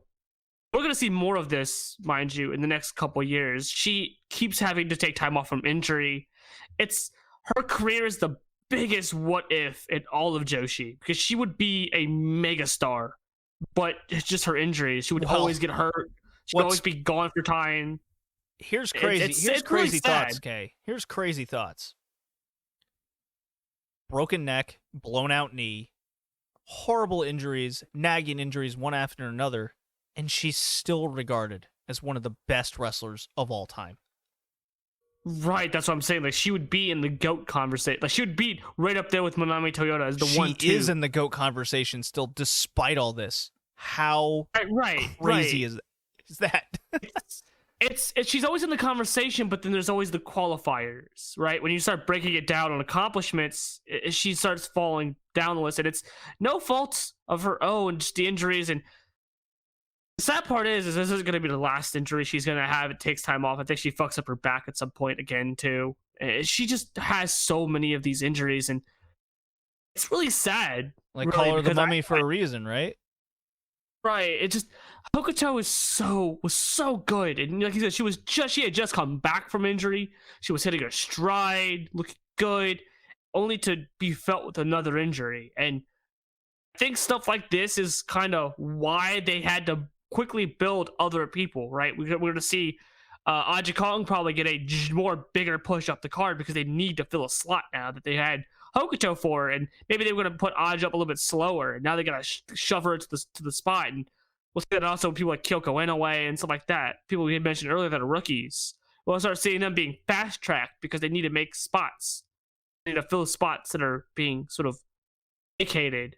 Yeah, really they have no choice. It's quite the situation that AJW is finding themselves in 1990. This is getting dire, as one might say. Hokuto's out, Yamada's out, all these retirements. This is tough. So Manami Toyota is now finding herself in the finals immediately because of the Hokuto injury and the Medusa Tateno double pin. Wow. Yeah, it's... I mean, I'll say this before we talk about the final match. Kudos to at least Manami Toyota in taking this situation and trying to turn it into a positive, right? Because they were clearly high on her as well, and as we'll probably see in the match, it wasn't the best match her and Hota, right? But I think Manami Toyota between the two looked the best. I think that is an indicator of why they pushed her and they just stopped pushing Hota. Well, let's get on to the next match. Semi-final match, the only one. Mitsuko Nishiwaki, our favorite wrestler. She's back. She's taking on fellow Firejet Yumiko Hota. So it's tag team against each other. This was clearly the plan. Nishiwaki, we've spoken about over the last year frame, where she won the Grand Prix last year. She started, just before that, she started to look out as the breakout star of the Fire Jets. And she went on to challenge Bull Nakano and lose. And over this period of time, just to reiterate, I have pretty much decided that Nishiwaki is not the best wrestler in the world. She's definitely not main event material. She doesn't have the poise of it all, and her wrestling ability just isn't there. And Yumiko Hota, for look, I may kind of be overly critical on her at times, maybe rightfully so, maybe not. However, she is anything but at the very least consistent. I don't get that with Nishiwaki. Nishiwaki is not good. She's just not good. She's really bad. She actually is regressing ever since. I would say since the summer of '89, she has regressed despite her push, and now she's getting downgraded from the card, and rightfully so, I must say. And this could be an indication of why she ends up retiring soon, because I believe she does retire here in 1990, and I think shortly after this event too. Whether that's from injury, whether that's mental aspects, could be both. Look, Nishiwaki and Hota, they go out, they have two Fire Jets going against each other. Hota kicks, Nishiwaki does her terrible versions of working, best described. She runs around, she does a power bomb. Not good. It's not a good match. I thought this was the worst of the tournament. I found no enjoyment out of this one. And I think the problem here is I don't think she was ever any good anyways. I think if you look at the tag matches, her and Hota sort of bounce off each other very well as a tag team. But she wasn't the strongest part of that tag team. As much as I'm also critical of Hota, and I wouldn't lie, some of that's probably hindsight, seeing where she is now and where her career's gone. Maybe a little more critical of her, I won't lie. But Nishiwaki was never good. I think she hit a small hot streak where she looked like she was kind of good. And I think they sort of bought into that because they're desperate. They're trying to find new people to push up the card. And I don't blame them. You got to try. You got to at least try in situations, right? It's right, like why not? You don't know if she's red hot and she's going to stay red hot, or if she's red hot and she's just red hot for this small moment and then she's going to come right back down to earth. And, well, she came right back down to earth. She went from hero to zero real quick. And we see it in this match, right? Like, I think they wanted to bank off her sex appeal and her in-ring. They thought she was going to be good. Like, you could tell they had plans. Like, her gear against she was wearing with Bull Nakano. Like, they were definitely trying to bank on her in-ring and her sex appeal. Right? Because they're trying to get people to come in and buy more tickets. And then you can see now where she has less of the sex appeal showing, and she's just kind of getting beat on most of the match. Well, it's people like Nishiwaki where it makes me wonder, what if... I'll bring her up because I like using her as an example. Yumi Ogura. What if she was just a few years later and she was in the Nishiwaki position? Because Yumi Ogura, just like Nishiwaki, had a feud with Bull Nakano. Would Yumi Ogura have thrived in her position as opposed to Nishiwaki's, well, let's be honest, failure? I think I think she could have. I think kind of like you said with Hota, Hota's consistent. I think Ogura was also consistent. The problem is I don't think Ogura ever like hit that star level consistency. Like she was good. There was much bigger competition back in her time. right. That could have definitely taken. That's why I'm saying, what if she was in this time frame? Could she have a better chance? Right? Could she have? I mean, I just like asking those questions. I know it's not fair because you have to deal the card you're dealt, right? And it just gets me thinking because we see. Okay, here's another thought. Devil Masami. She was a good. I found an old book that I was translating the other day, and one question of the '80s was, what if Devil Masami, after her retirement, would come out? It was this wacky Reddit, translated thing that I was going through. And as we saw when she came back to JWP, Devil Masami was fucking awesome. And she adjusted and became a bigger star at times. Oh yeah. Like I'm watching her, or I just got done watching her on my first episode over the Big Egg Joshi Podcast. I got done watching her my first time seeing her in JWP. Well, not my first time seeing her, but my first time seeing her that early on in 1990, around the same time, and she adjusted her in-ring style, right? So she went from being like more at the athletic powerhouse to just powerhouse. She put on some extra weight, right? It didn't look too good on her, but you could tell she maybe put some of it on to kind of build more of an imposing figure because she had been off from wrestling for so long, right? So maybe she's just not in the best like work rate shape, but she could like cut this imposing figure. The fans loved her. She looked like a heel, but the fans were cheering for her. And as much as I wasn't a fan of the match I saw of hers because it was just too one-sided, she definitely looked much better than the Nishiwaki here. It looked way better and adjusted her in-ring skill to match her age and level of experience. Right. So the point is that I wanted to make, if you're a talent of that caliber, in wrestling terms, as we've seen, you will make the adjustment because you're good. You're that good. So I think there's something to be said for a talent like Yumi Ogura, who was firmly in the mid-card in the mid-'80s, that if she was dealt the same card that Nishiwaki was, and I think Yumi Ogura was a much better wrestler, and she had a different style because she went to Canada. Now, you could argue that she wouldn't have been in Stampede Wrestling and wouldn't have learned those skills, but let's just, for fun, okay, say that she still had those skills, and here in 1990, Yumi Ogura was at her peak, right? I think she would have had a good chance. Yeah, I mean, I just said that. I think that she would. I think she would have had a much better chance than Nishiwaki because Nishiwaki was never that level. She, like I said, I think she hit like a hot streak, and them looking for talent, and desperately looking for people to put to the top of the card because they had nobody. Yeah, saw that and decided to give her a chance, and then found out that she was, it was just kind of hit a lucky stride there, and she just wasn't good. And as a result, she just got pushed right back down the card where she should be. Now, would the crowd have accepted Yumi Ogura? It's a conversation for another day. yeah. I don't think I think that because she was being like shadowed by Chigusa, that I don't think she would. That's a tougher. What's the phrase? That is a tougher. Whatever. Aja Kong defending the All-Pacific title against Suzuka Minami. Dude. Suzuka Minami's got a bigger section of cheers than I thought. She's way more over than I thought of the time. But here's Aja Kong. She is channeling the Dump Matsumoto because she is a heel, and this is the tactic. We're going to brawl the fuck around Korakuen Hall. I'm going to beat the shit out of you. I'm going to throw you in the chairs. Fuck, okay, this match starts with Aja Kong chucking chairs at Suzuka Minami.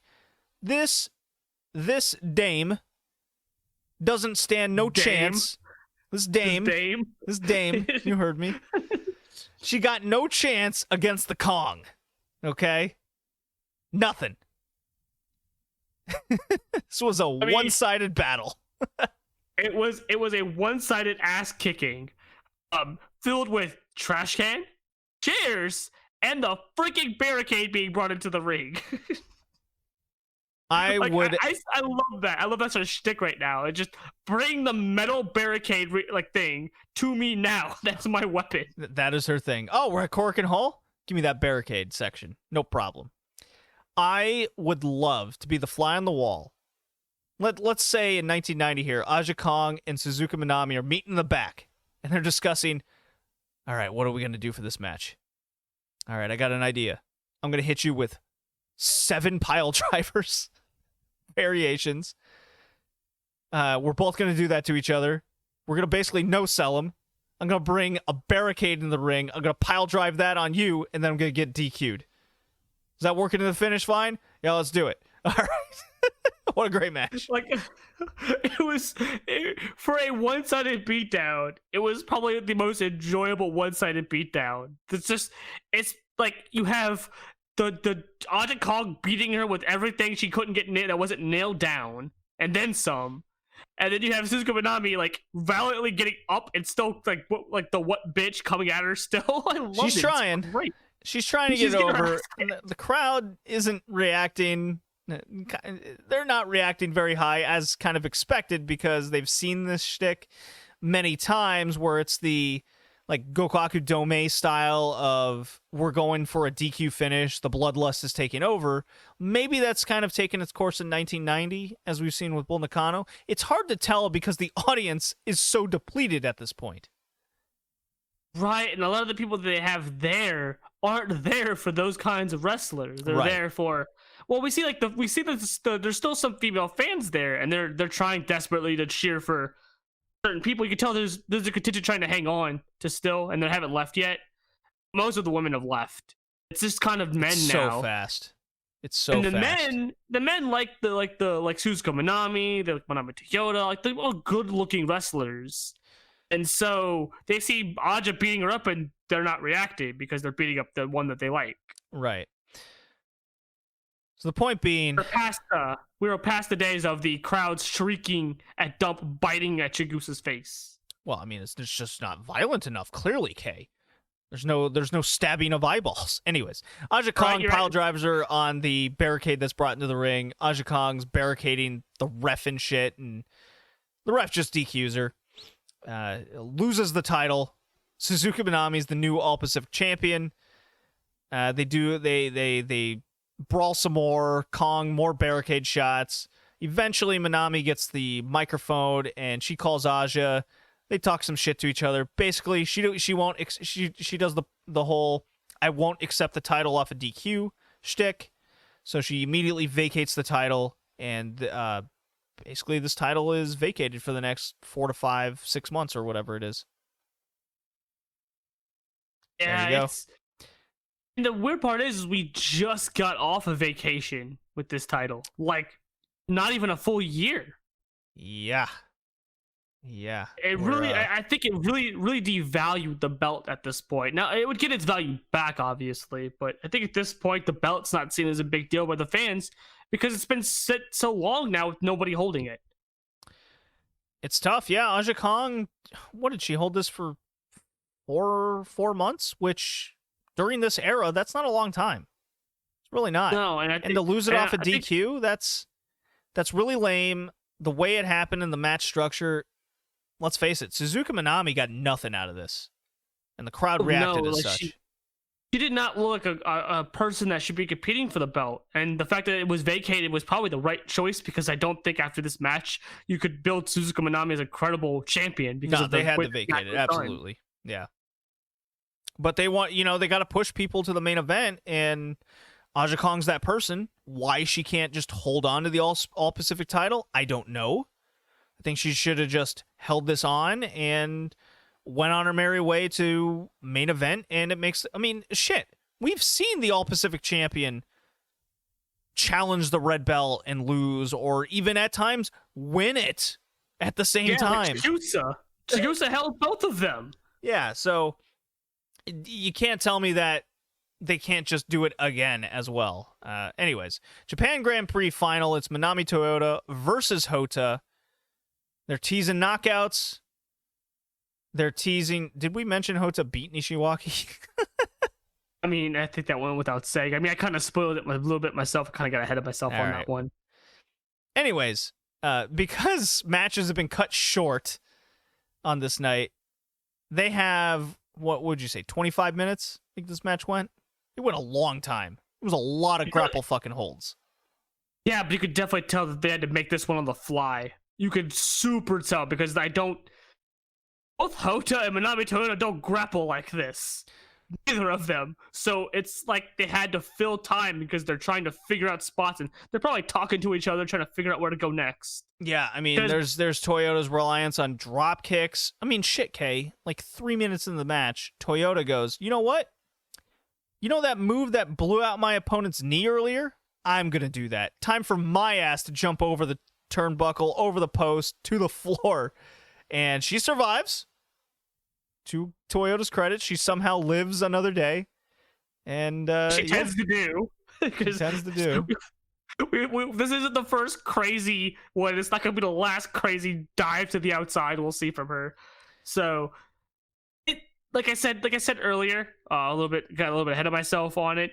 Manami Toyota was definitely the better of the two in this match, and she definitely was the one the crowd was gravitating towards. Oh, was it the match. Was it the constantly missed wheel kicks from Hota that decided that for you? Oh yeah, no, Hota looked rough. Like it's almost like I feel like if they didn't have a plan, it's almost like she had 2 matches prior to this or something. Right, but I also think it's like without a plan, Hota didn't. She looked off and real off, like more off than just being exhausted would look. Like she was missing I think moves, she looked just tired. I don't think she looked that tired. Her match with Nishiwaki didn't go that long. I think she was fine. I don't think it needed to go long. No, it didn't. But I think a lot of it was there was no structure to the match because, well, this was supposed to be Hokuto's spot. And so everything had to change. And I think as a result, we saw Manami Toyota do stuff, and Toyota looked great, but Hota looked off. Like, Hota was missing timing on things, whiffing moves that she normally doesn't whiff. Like, normally she's very stiff. And to see her just miss kicks, completely, like, whiff them, I don't think it was exhaustion as much as it was just, well, we didn't plan this, and so everything's kind of being done on the fly. Oh, dude, there was a wheel kick attempt from the top where Hota just straight up like back cross bodies Toyota's face. I'm like, good God, this woman, she just has the roughest of times in big spots and long matches that aren't tags. It's very rough with Hota. I'm leaning towards the fact that she was probably very exhausted at this point.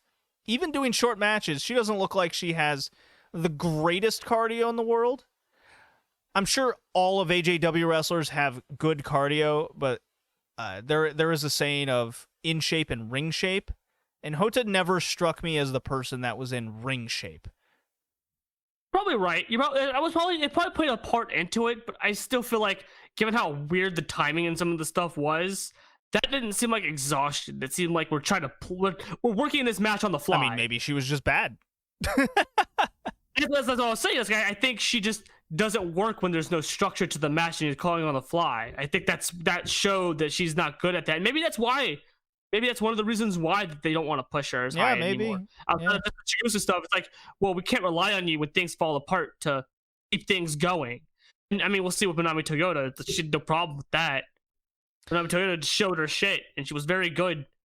Toyota is still definitely very green at this point. She's not the best. I mean, over embellished bridges. Like, good God, this woman looks like she was. She had a stick up her back and was holding her there, and then she'd have to do this like exorcist like flail coming out of it. Like, Toyota, what are you doing? I know it's 1990. You can just tell how just young this just overall show was. An inexperience level. It was just so obvious. I came out of this just going, dude, I can't wait for 1991 to come. Right. Well, I think with the stuff like you said, with Manami kind of being very green, I think the fact that she was also very like erratic and jumped over to do these crazy things, I think that kind of covered some of the green. Like we'll notice it, but I don't think the fans took it that way. They just took it. She's just over exaggerative. That's an interesting point. Over. I think there is some merit behind that statement. I think in 1990 with those glasses, they saw a woman trying to pull out all the stops to win. So now, okay, I'll question you because we've gone long on AJW and we still have 2 more retro stuff to go to. But luckily, I don't think New Japan's going to be that long. Did AJW make the right decision with Toyota winning the Grand Prix in 1990 over Hota? 100%. I mean, just even if I had to keep myself within this 1990 bubble and not look outside, 100%. The fans were really behind her, and the way she was, like I said, like her, like we see the green stuff, right? But the fans don't see that. They think they're not conditioned to know what that looks like, so they just see her being eccentric and crazy because it goes with the rest of the stuff that she's already doing.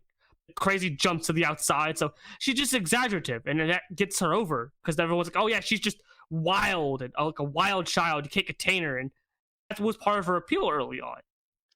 You can definitely see that's where the fans navigated towards. So she's like, it's funny. She has this like sort of like regal demeanor to her, right? She looks very graceful, right? Very calm and graceful, but then she's like wild and crazy, and I think that contrast is sort of what gets her over early on. So to the fans, well, they already don't like Hota as much. Hota has a small contingent, as we said, but they weren't loud at this point. They were very quiet. And Hota is just not as over, and it's been proven not to be over, but Manami's getting over, and so you need to get more stars. So go with the person the fans are cheering for. Why go with Hota? You've already tried, and it hasn't been working. Why continue to beat that? So there you go. There's your answer. I think you nailed it on the head. They need to make new stars. The crowd's clearly behind this young up-and-comer Toyota who's willing to try all these new things. They've tried with Hota prior, along with Nishiwaki. This is a new person they're trying out. Yes, it's the JGP. They kind of had to, do this on the fly, and the winner goes on to face Bull Nakano. Now, does Manami Toyota need to win that match? Absolutely not. Not at this juncture. But no, definitely not. What had they done previously on this show? They had just vacated the All Pacific title. Yep. I see where the dots are connecting. Well, I mean, I already know what the dots are connecting, but we're seeing the journey there, and I think right. It's all in front of us, and you put it all together. It makes all the sense in the world. She doesn't have to win the big title, but there's another one that's just been vacated, and we have Toyota and Suzuki Manami that could be in a feud for that belt immediately, and then there's Bull Nakano Aja Kong just calling at it because she's going to go up. And I believe that's the direction they go to, actually, now that I think about it. They definitely go that direction. So that makes all the sense in the world. I wonder if vacating that belt was originally going to be for Hokuto. I wonder if Hokuto was going to get beat by Bull and the white belt was going to be for her. That's another idea that I think there's a lot of merit to that thought process as well. So very interesting development here with injuries and pushed commodities in 1990. All Japan Women have a lot of, at least in progression coming out of this, we're definitely interested. We know how good a lot of these wrestlers get in the 90s, which is obviously a lot of interest there.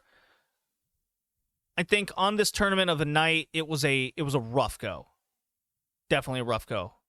Definitely, yeah. You can definitely see the growing pains and sort of where they probably are starting to fall apart at the seams a little bit. They get it back together, but like you could definitely see stuff falling apart right now. Good case of booking might save them as long as you do it well. So I guess as I play the next drop, get on to that New Japan 90s. You ready for this short segment, Kay? Ready as I'm gonna be.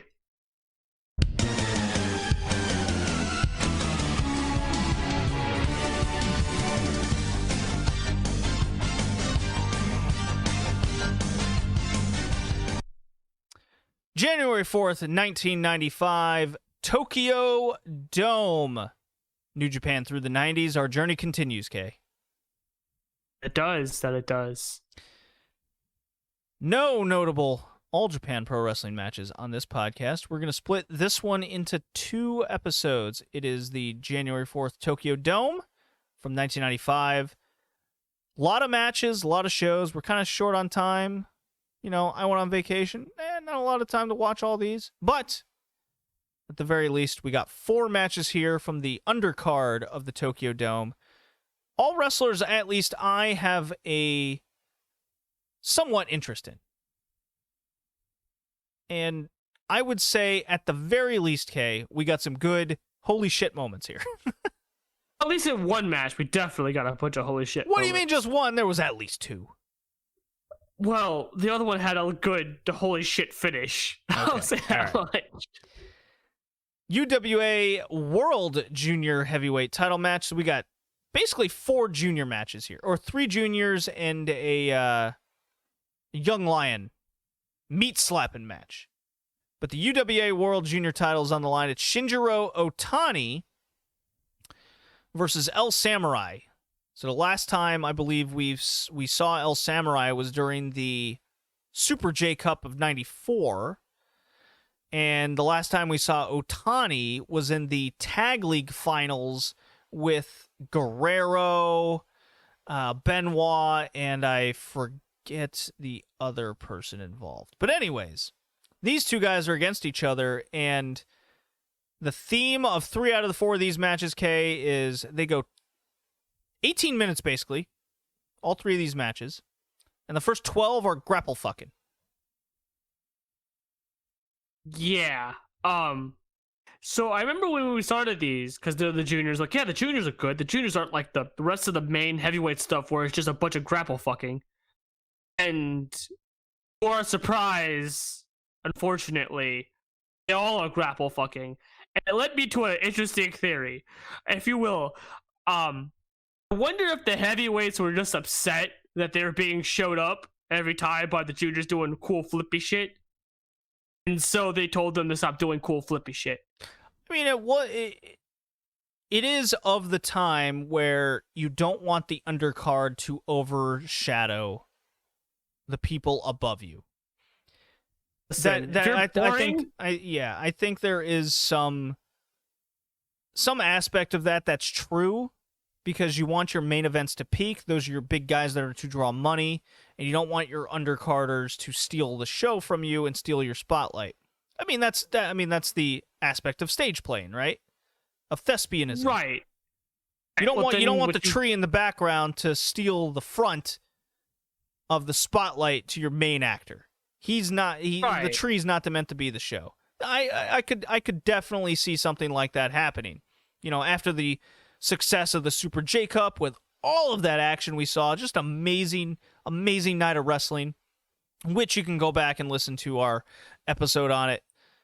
Shinjiro Otani, I've seen better matches of. El Samurai, certainly seen better matches of, and much faster. We know these 2 can work, but they went like 18 minutes, and 12 of it was just working the leg. They're doing arm holds, headlocks, and then it's almost like they got the cue. All right, boys, 12 minutes, let's do it. And then then it looks like a match. The last 5 minutes is a match from the Super J Cup. They're doing suicide dives, samurais fucking killing this dude into a barricade on the outside. Looked like Otani's back's bent in half.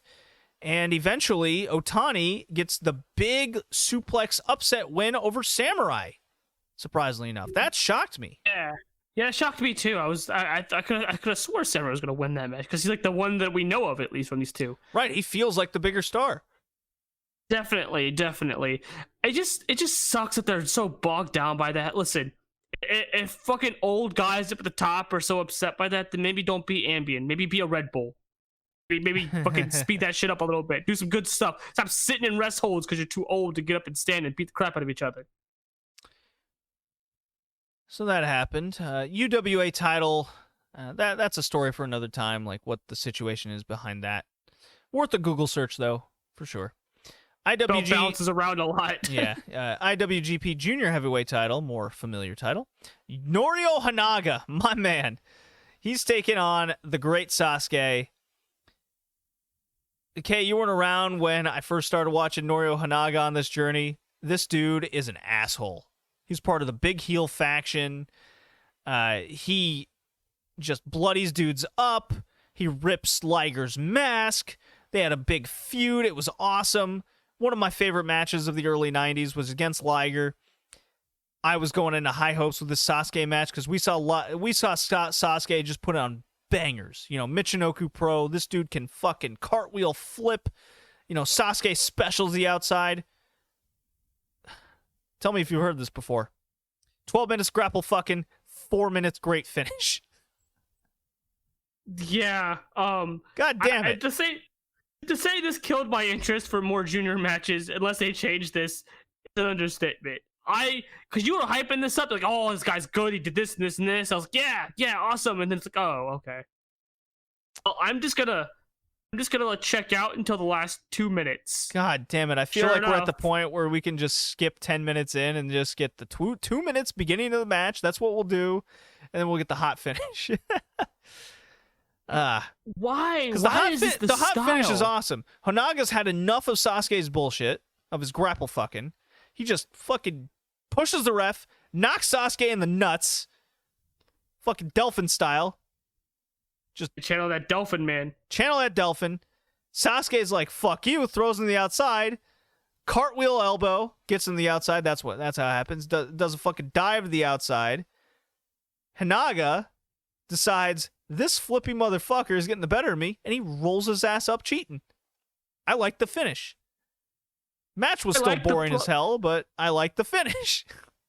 I like the last 2 to 5 minutes of this match. Boy, I wish, like, you could just cut the middle out and just piece the beginning and the end together, and that would be a good match. Why is New Japan so boring? Like, why do they insist on this style? Of the times, man. It's of the times. So bad. Koji Kanemoto versus a young Yuji Nagata. Now, Koji Kanemoto is a junior legend, okay? And Yuji Nagata is still wrestling in New Japan to this day. 26 years later at this point. Koji Kanemoto and Yuji Nagata have kickboxing backgrounds, shoot styles, turn of phrase. They start off this match, they're kicking each other. They kind of go to arm locks and knee bars a little too much. It is grapple fucking, but not as bad as the first two matches. It's a little more realistic. It comes by. The crowd's reacting to it more. Kanemoto's getting his Koji clutch in. Nagata gets the ropes, and they're like, oh, damn it. Match goes on. Yuji Nagata suplexing Kanemoto on his fucking head. Fuck your neck. This is where the theme started for the rest of our little night here. And Kanemoto does kick Nagata's head off, goes up for a shooting star press. He doesn't make it all the way. He just shoulder necks himself on the mat past Nagata, and he pins him anyways. Dude, that shooting star press, I thought he died. He did the Brock Lesnar where he just landed right on his fucking neck. It's like, hey, do you need a neck? No, didn't think so. Yeah. Nagata was awesome. Right on it. Yeah, Nagata was awesome. Kanemoto looks like he's still kind of figuring things out. At least, you know, we're very new to him. I did get a kick out of the announcers calling Kanemoto's botched shooting star a senton. So that was funny. Because they know what a shooting star is. Liger does it. Yeah, but he also doesn't land on his head. He does not land on his neck and shoulder. No, not at all. I posted this on Twitter. It was nonsense what happened. So Kanemoto does win off the botched shooting star, so that was funny. And our last match is awesome. It's Hiroshi Tenzan against Manabu Nakanishi. Tenzan still going to this day, Kay. Putting on pretty okay matches against Great Okan. Manabu Nakanishi is a ripped, jacked, handsome mullet motherfucker. This match slapped some meat for 8 minutes. It was awesome. This match was not ambient. This match was straight ass adrenaline. They beat the fuck out of each other. I was loving this. This is what I want in New Japan Wrestling. I just want them to beat each other up. No headlocks, no leg locks, arm locks, none of those. We got locks. We got one headlock in this match, and it lasted 6 seconds. Revelation. Shocking. You don't have to have a headlock in for 5 minutes. And the crowd was into this. Dude, they were chopping each other. They were punching each other. They were booting each other, and you can tell they were making connections because their meat was turning red. It's getting raw. I love this. One of my favorite moments of the match was when Tenzan hits the Mongolian chop, and the crowd's like, raw! It's really funny. Yeah, the crowd is awake for this entire match. They were asleep for the other ones. This was awesome. It was awesome. They're just fucking dropping him on his head too. Jesus, this was good. There was two instances where Nakanishi got dropped on his fucking neck and head. The first one was a power bomb that just folded Nakanishi in half. I thought he died. And the second one was a fucking reverse tombstone sit-out pile driver, and you can see Nakanishi's head below the legs. Thought he died a second time. And this ref, he's just off to the side going, yeah, he looks like he's breathing still. Continue the match, guys. Tenzan wins. So good. Tenzan, big beast man. I like Tenzan. Yeah, Irish whip to the ropes, kind of does a weird, like, exploder suplex and just pins the guy. This was great. Definitely recommend this match. One of my favorite matches of 95. Already January 4th in. Mark this one down. And we will finish the rest of our little picked matches from the Dome of 95 on the next episode, because we're running long. Hopefully less grapple fucking. I wouldn't hold your breath, Kay. Don't worry, I won't. Yeah, all right. Time to play that Nitro drop. Oh, boy.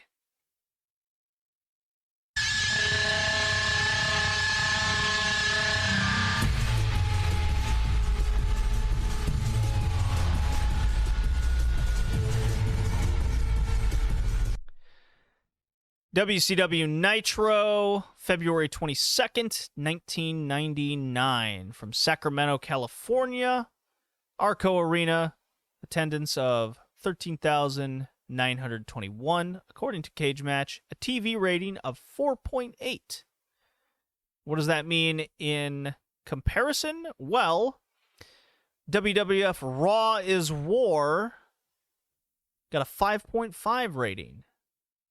So, a lot of people watching the wrestling. In contrast, Paul White, a name that we can still bring up, making the move today, almost to the day, Kay. It's so weird how that ironic that the day he jumped on St. Valentine Day Massacre from WCW to WWF, he went from WWE to AEW. Oh, you couldn't write this shit. You just couldn't. Really, really funny. Paul White was in a title match in the mid-card against The Rock. Goes to a no contest. He will find himself being beaten like a month into his WWF career. Cool stuff. This is also the same night WWF headlined with The Undertaker defeating Kane in an Inferno match. That famous little angle where Kane's on fire. I remember this. It was bad. As a child, I thought this was the most disappointing thing I had watched on TV in a while. So I was supposed to lit on fire, and then I was very disappointed. Oh, it's Russo booking. It's Russo booking. Well, we'll get more of that later. What happened on Nitro, you ask? Well, this was a show I did not like. There had some moments. I didn't take any notes, so I'm just kind of reading off reviews and putting my own thoughts here. So we're coming off of Super Brawl. I'm sorry, not Slamboree. Super Brawl 1999, where Ric Flair lost to Hulk Hogan. still our CEO as far as we know, Kay. Our man in charge. They haven't brought that up. They haven't brought that up in like how long now? They did not really bring that up on this show. Taser-chan made an appearance again at Super Brawl. Go back and listen to our last episode. Kay, whom was the one with Taser-chan that cost Ric Flair the match? That would be big boy David Flair. Oh, son David Flair. And what was the motivation for one David Flair to screw his father with Taser-chan? His happy boner, because Tori Wilson makes him happy. The Lady in Red is her name. Yes, Lady in Red. We have not got her name yet. Yes, Still don't have her name. Her boobs are why he did it. The Lady in Red with her voluptuous bosoms. Betrayed his dad for those breasts. So yes, the announcers mentioned all this, and the big push of the night, Kay. It's not really about the heavyweight title and Ric Flair being screwed. It's not about Goldberg. You know what this show is about, Kay? Tell me. It is about your boner, because we are at California, Berkeley, baby. It's a Nitro party. And what is this show going to bring you? An expose of the Nitro girls. Get those boners ready. Get your drywall primed. We're going to jack off to the Nitro girls. It's Monday Night Nitro in 1999. Woo! I hate how accurate that is. This entire show was like, hey guys, you guys like sex? I mean, right? Here, have hot women. Here, have college frat parties. Here, have a chick about to blow Scott Steiner in the middle of the ring. We'll get the Scott Steiner getting a visual blowjob on TNT. So we're hot off a pay-per-view, K. We got the Nitro girls we're plugging. We're in the middle of the Monday Night War. Time for our first match. Are you fucking ready for this? I just want to say, are you hyped? We're hot off the pay-per-view, and Nitro is hot for you. What do we start off with? Be ready. I'm ready. Jerry Flynn versus Mike Enos. Sign me up. Oh my God. Sign me up for another television station. Where's my remote? I don't know what you're talking about, man. This match made me rock hard. God damn it. Dude, I'd take Jake Hager over Jerry fucking Flynn. Jesus Christ. The contrast, though, because they're like building this up, talking about, the sex. Did we see a Nitro girl dance right before this match? I swear we saw something very visually tantalizing, and then we just cut to Jerry Flynn. Look, man, we got 10 minutes of Nitro Party with MTV Greaser,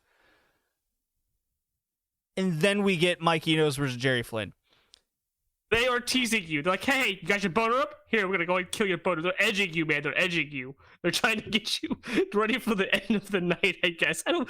This match sucked. Theme of the night. This match blowed. I don't care who won. Back to what matters. The blonde, the lady in red, is making sure David is ready to talk to his father face to face, because he's in a back room, and Tony Schiavone is always conveniently there to show him. So they promise us Booker T versus Bret Hart for the U.S. title, for a U.S. title shot. Yeah, not the U.S. title, a U.S. title shot against against Scott Hall. That's right, because Scott Hall has it now. Jesus Christ. Scott Hall has it now. So Bret Hart versus Booker T tonight. Bret better be ready to go all night long, says Booker T. A lot of sexual references on this Nitro. Theme of Nitro. Back to California, Berkeley for more sexy time. This is gonna be a rough time for Nitro. They are definitely trying to hey guys, I know our show sucks, our wrestling sucks, but look, boobs. Boobs are what matter. So Scott Norton is back from New Japan, being a big star, and right. Instead of going through it one by one, basically all those guys from the past Nitros where Hogan was telling Vincent, Brian Adams, some other motherfuckers, Horace, he's like, you're in charge of the NWO Black and White, brother. It's like, I'm in charge. Yeah, I believe in you, brother. Got your blood in me. Got your blood in me. Got me. You. Yeah, Horace, you got blood in me. You know, and they all go up to Scott Norton, you know, one by one over the night, and they all go, all right, Norton, I know you've been away in Japan, but Hogan put me in charge. And Scott Norton always puts his glasses down because he wears his sunglasses inside, and he knows they're just so full of shit. He just goes, Hogan put you in charge? They're like, yeah, man. Hogan put me in charge. Puts his glasses back on. Okay, man. You know, they give the big handshake. Scott Norton doesn't believe any of this bullshit, but he's just like, okay, man. Sure. My favorite ones. My two favorite things from all of these segments was Stevie Ray being like, yeah, one of these days, and I'm going to shoot you to the top. We'll take over the red and black next. I'm like, oh, okay. You're a little ambitious there, buddy. You want to check that's yourself. Right. That did happen.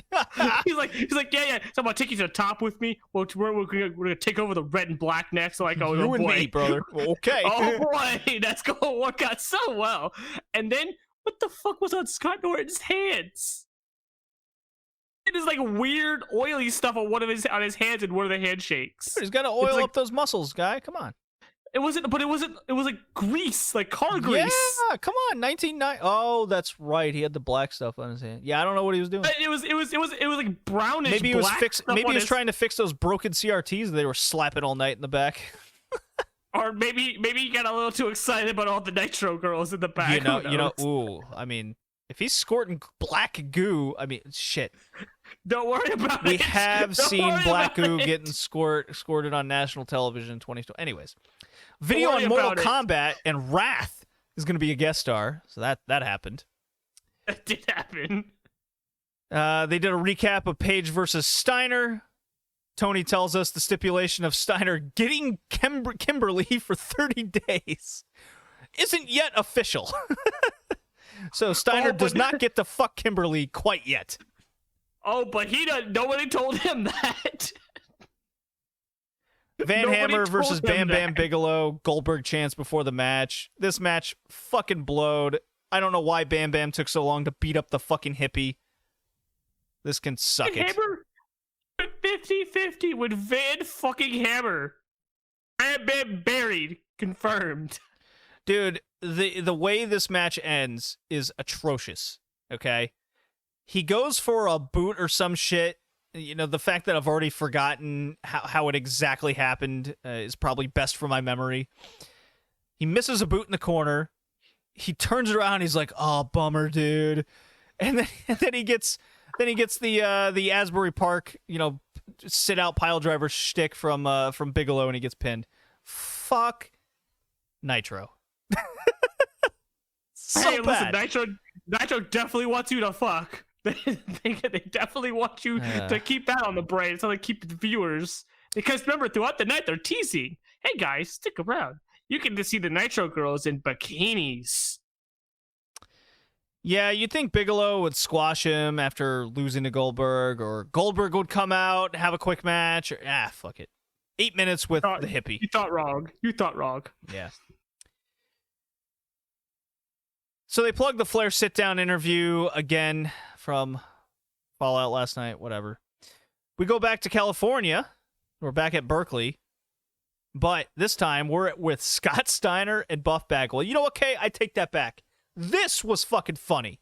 Scott Steiner, Buff Bagwell. Funny. You know, I may at times hate these guys with a burning passion, but goddammit, am I not entertained by Buff Bagwell and Scott Steiner. They are getting off. These two.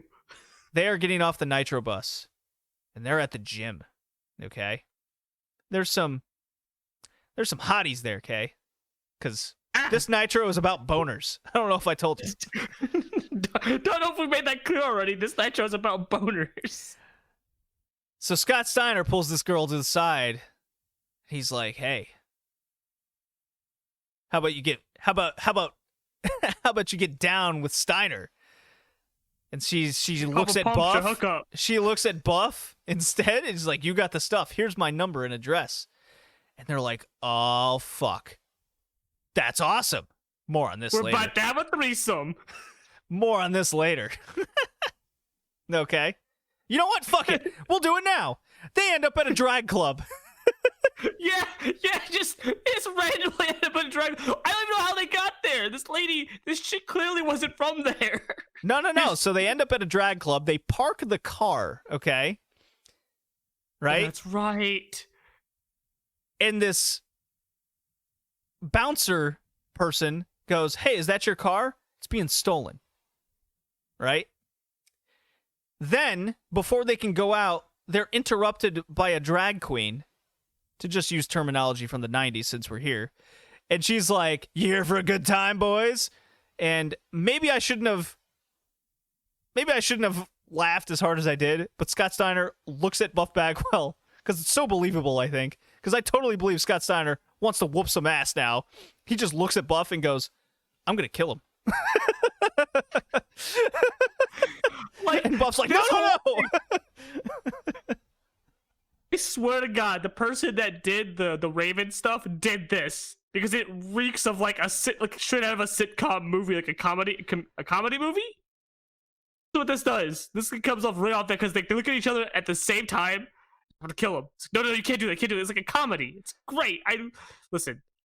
I don't know why you don't like Scott Steiner and Buff Bagwell, but I like Scott Steiner and Buff Bagwell. The only thing keeping me sane right now with Nitro. No, you're not wrong. So then they exit the club. The car's stolen. They're just like, shit. Racing to Raleigh? That's where next week's Nitro is, by the way. Look that up. And no shit, the very next scene is Scott Steiner yelling at Goldberg doing a photo shoot.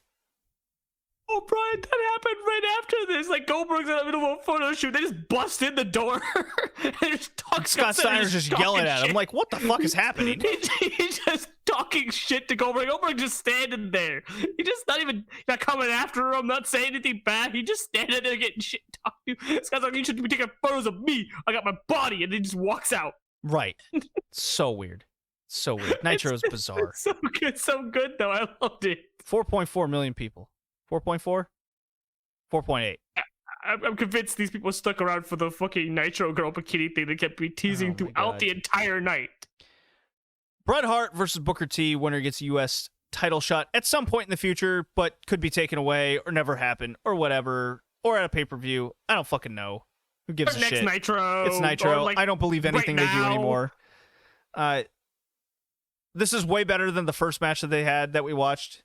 And I liked this match. I thought this was actually really good. And it had a good finish. Booker T wins. Made a new star. Fuck yeah. I think at this point in the show, because let's be real, both of us are drinking while watching this. Oh, God, yeah. Not watching this sober. I've stopped doing it sober because I can't do it sober. I don't remember any of this match, like, at all. Well, I can assure you, Kay, with my memory, I was very pleased with how the legwork came into play. Booker T hit all of his moves. Bret was very good at selling. Even the leg selling from Booker T, he was not the best at it. He sold it pretty well. He rolled up Bret Hart. They let him celebrate his victory. I enjoyed this. I do recommend this match. Maybe less Disco Inferno, please, but hey. I'll take your word for it because I think I was still laughing at the Scott Steiner stuff and just did not remember this match. Like, I remember it happening. I just can't remember the details. Right. They do a recap of Mysterio losing his mask to Kevin Nash. More on that later.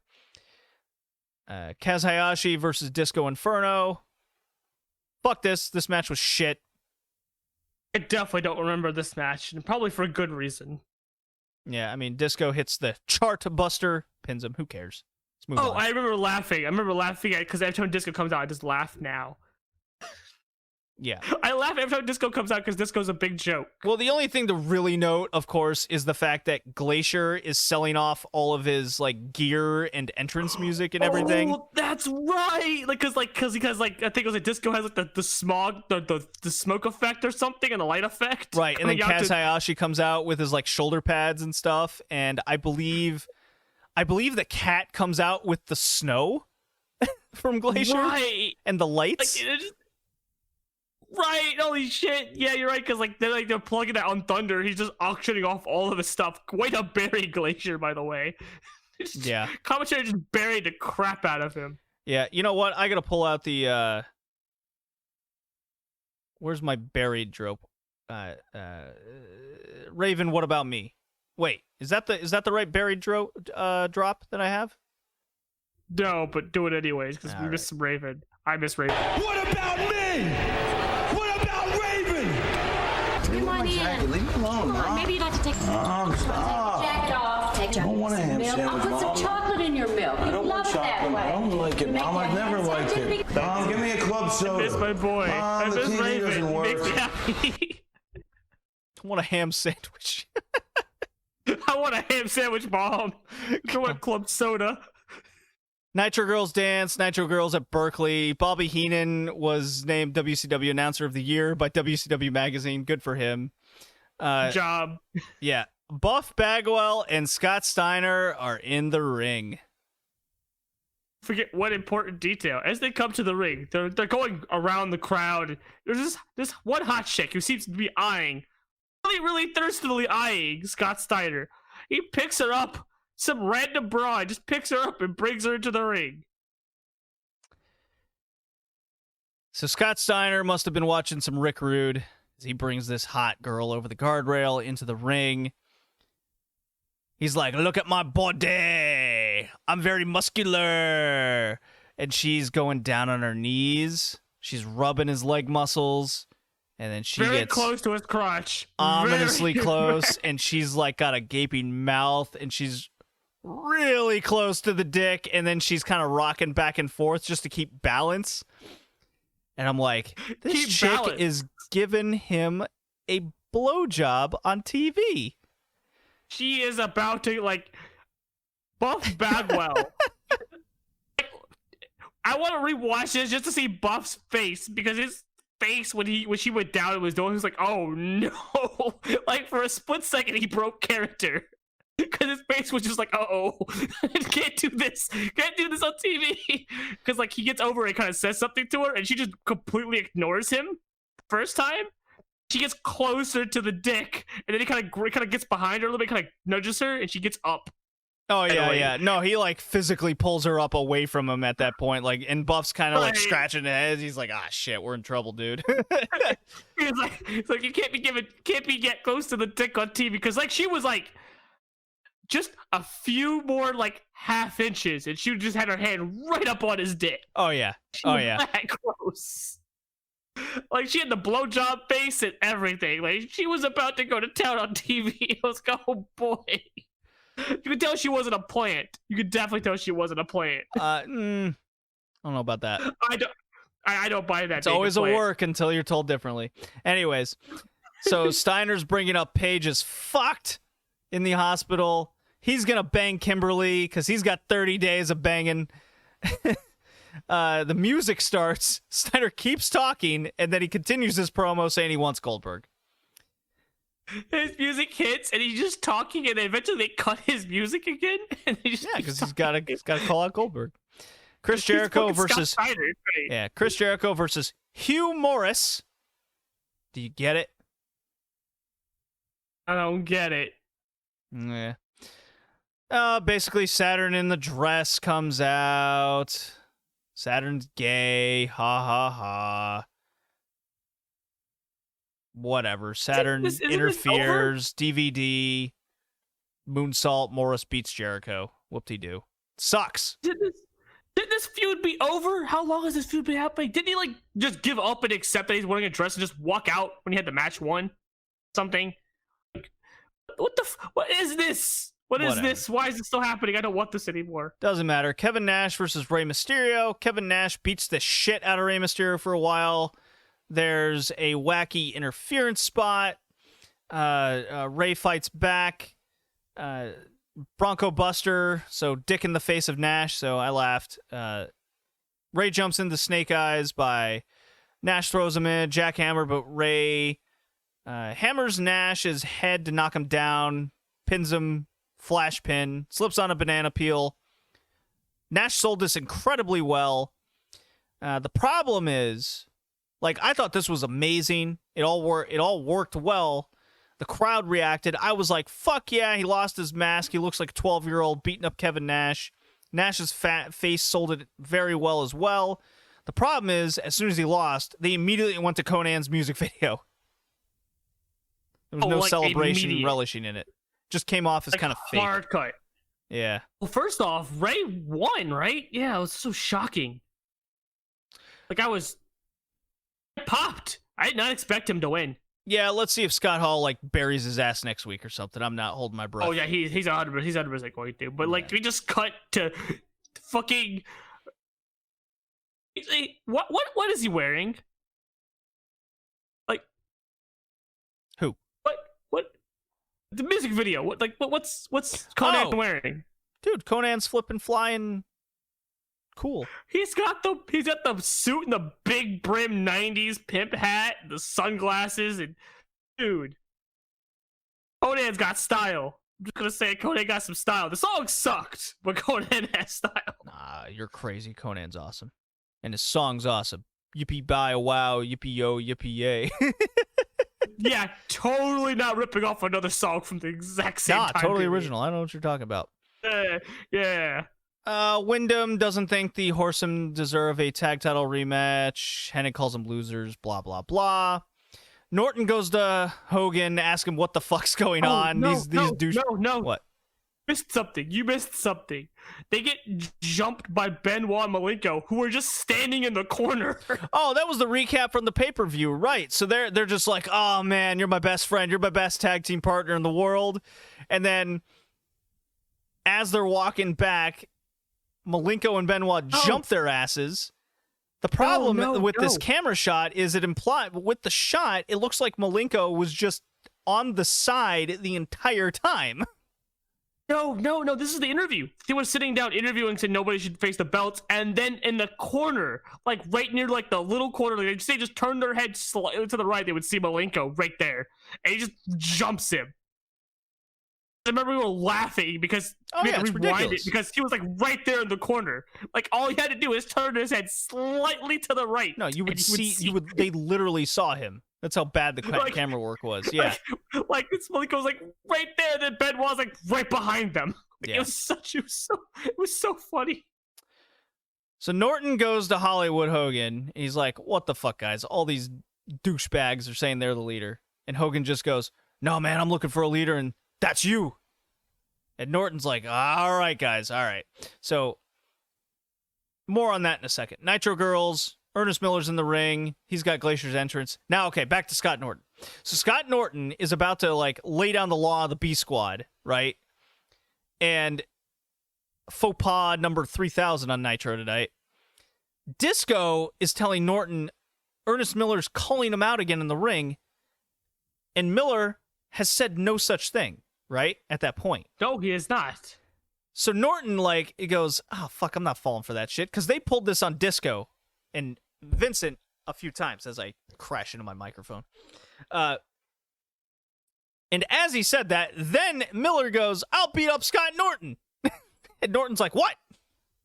So he goes out and kills him. Yeah, on cue. So yeah, Norton goes out, kills the cat. Next, we got Goldberg versus Steiner on television with an hour build. What the fuck? Yeah, that's the apt word for it. So they go to blows. Long story short, Rick Steiner returns, even though they just vacated the belts and they've spent weeks on television bringing it back. Why? I don't know why you just wouldn't wait at that point. But Rick Steiner comes back. Nails them both. Goldberg wins by DQ. What a way to get Goldberg back over. What a way to get Scott Steiner over. I guess the Steiners will never stop feuding. Who cares? One of these Steiners is better than the other. I'll let you guess on who. Black and White comes out.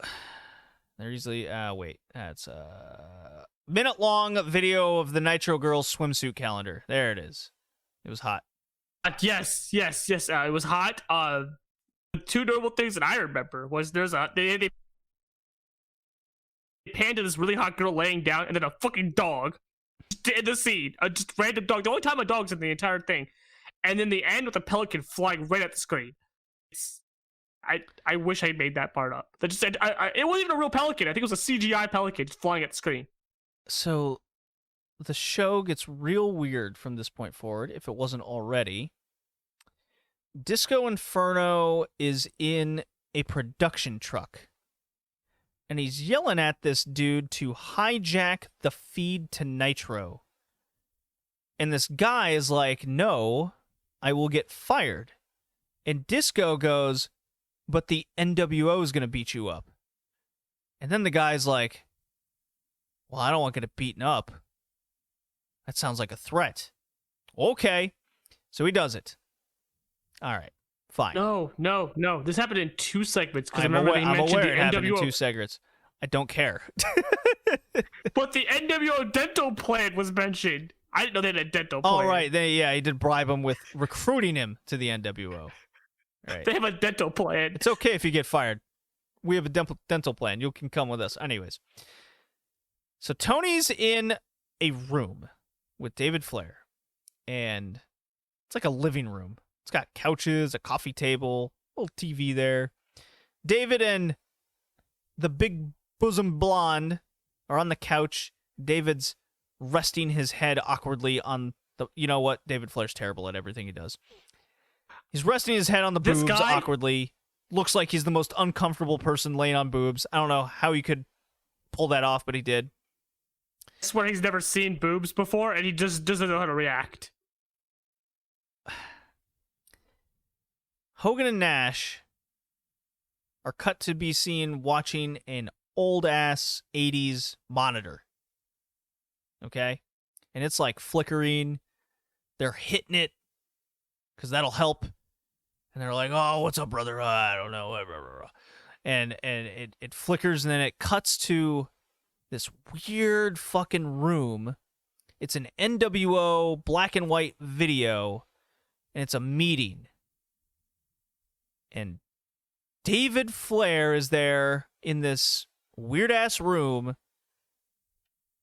with the hot blonde, legs sprawled out on him, and she's saying he's such a strong man with a big dick, and he's the new Space Mountain. NWO is making fun of all the horsemen. They're in their cosplay outfits. Nash is Arn Anderson, doing his shtick. Vincent is Mongo, dressed as a bear. Haha, Chicago Bears reference. Scott Hall is Piper. Doesn't even try. It's all terrible. And then Hogan busts in as Ric Flair, and this is actually kind of funny. Hogan, he's slapping his chest. He's so excited. You know, I'm wheeling, dealing, limousine riding, jet flying, brother. he just has to be Hogan. At the end of the day, I'm ruining my throat after all this. As I hit the microphone again. Oh, God, disaster. It's like Nitro. And he's ranting and he's ripping off all his clothes. This isn't Armani, Gucci, Pucci, Balducci, throwing him on the ground. He's blowing his nose in it. Disco Inferno is Tony Schiavone, I guess, or... No, he's Mean Gene. Thought I was having a fever dream here. And that was our main event. I just want to point out a few things that you neglected to mention that I feel like set the scene perfectly. Go for it. So, before we get to the TV, we got Tony Schiavone saying, oh, I've got word from the back. He doesn't have an earpiece in, but he goes like he has an earpiece. We saw in his ear already because he was turned to the camera. Oh, that's right. That he didn't have an earpiece in. And he puts his hand like he has an earpiece. And you specifically, when we were watching this, were busting up laughing. We wound that section like 5 times. You were laughing so hard at the lack of an earpiece. Like it broke you, right? I remember that because we wound that shit like 5 times. Yeah. We cut to the thing. We have word from the back, and he does the whole like FBI thing with the earpiece. I'm like, there's nothing in his ear, Kay. There's nothing in his ear. Rewind. Look, no earpiece. There's nothing in his ear. Why is he doing that? You were dying laughing. There's like there's nothing in his ear. There's nothing in his ear. You keep rewinding it. It was the best. It was the best. None of us were sober at at this point, mind you. Oh no, I was So, definitely drunk watching Nitro at this point. And then when the Fever Dream black and white at this thing point, came up, I was like, too. I'm done. Like, I'm out. So when we cut to Hogan and them, they're pounding on the TV, and it cuts to big boobs first. So we got two muscular guys, Hogan and Nash, just kind of real close to each other, looking at TV with boobs. I made a few jokes on that one, right? They're in a room with white sheets everywhere. Right? Like there's white curtains, there's white sheets on the ground, there's white sheets on the little couch they're sitting on. It is like a fucking murder room. Like this is something. There's a lot of like shoots videos white sheets from Dexter all over the place. Like they're actually gonna kill somebody.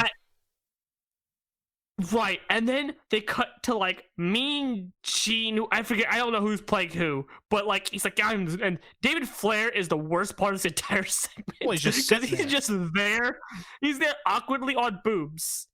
And then he's like, "Yeah, I'm the new Space Mountain." Awkwardly like, on monotone boobs. Yeah, it's good. And the most monotone voice as we get. You said it was Virgil was supposed to be Mongo, right? I didn't know that at first, so I'm just seeing him in the background randomly with the bear thing it is in a sweatshirt and sunglasses and a hat and like weird bunny arms and hair and like bunny ears. And at some point, then it just keeps cutting and he has more things on and less things on as it keeps cutting to him. And he's just doing weird miming things in the back. This is a fever dream. I swear to God, this is a fever dream. We get the interviews. We get the Arn Anderson character trying to molest the lady in red at first. Like he's kneeling down. He cracks open a beer with his little tire iron. It's like, you know what it's tire iron for? And he cracks it down. That's good stuff. As he starts caressing her leg and she has to shove him away. Fucking Hogan comes in. The Piper comes in. The Piper's Scott Hall Piper. No accent, but the Piper music is playing over top really loudly as he's talking. Quite bad. We get horse sounds coming from the Arn Anderson guy. Like just constant horse sounds. Get the Hogan stuff like you had mentioned. But in the middle of all this, we get handcuffs just random there. And then we cut back and they're gone. Then we cut back and they're back on again. They're on the opposite hand now. And he's handcuffing himself to the lady in red. All while the Arn Anderson guy has got two horse toys just randomly obnoxiously in everybody's face with the making horse sounds. I don't know what the fuck this was supposed to be. I don't know what it was, but when you I don't do it justice. Look, it's a 3-hour show at this time. They built up the entire show for a Ric Flair interview. And he didn't deliver. No, so it's false advertising. We got a fever dream. And we got a fever dream. The main event of this 3-hour show wasn't a pinned up match. It wasn't Goldberg. It wasn't anything. It was a parody of the Horsemen. Nitro sucks. I feel like in a bubble or outside the bubble it sucks, right? But in this bubble of me not being sober watching this and just remembering how crazy this is, it's the best. So bad, it's hilarious stuff. Like, look, man, even I wish I was making this up. Like, if anyone listening, go find this segment. I can't do it justice. It is a fever dream. Like somebody high off their ass with like 4 days of no sleep wrote this. What's really funny is I have this review here that just to get the kind of order somewhat of things, because I hadn't taken any notes, as I said, because I was just busy drinking and watching Nitro. Might be a usual thing going forward, to be honest. Yeah, it might be. It might be a normal thing. This shit was written in 2014, okay? This is like 7 years ago. And, quote, overall, this show felt like a modern-day Monday Night Raw. Oh, that's not good. Horrible with pointless filler. So there you go. We're burying this shit in 2021. Raw is like the worst show imaginable, and this review is burying Raw. That's from 7 years ago. So there you go. Nitro's terrible. See, I can laugh But this. Ugh. All right, Kay. This was episode 76 of the Red Leaf Retrocast, Wrestlecast edition, Max Hart Friendship Reborn. We'll see you next time. Cue that NWO music.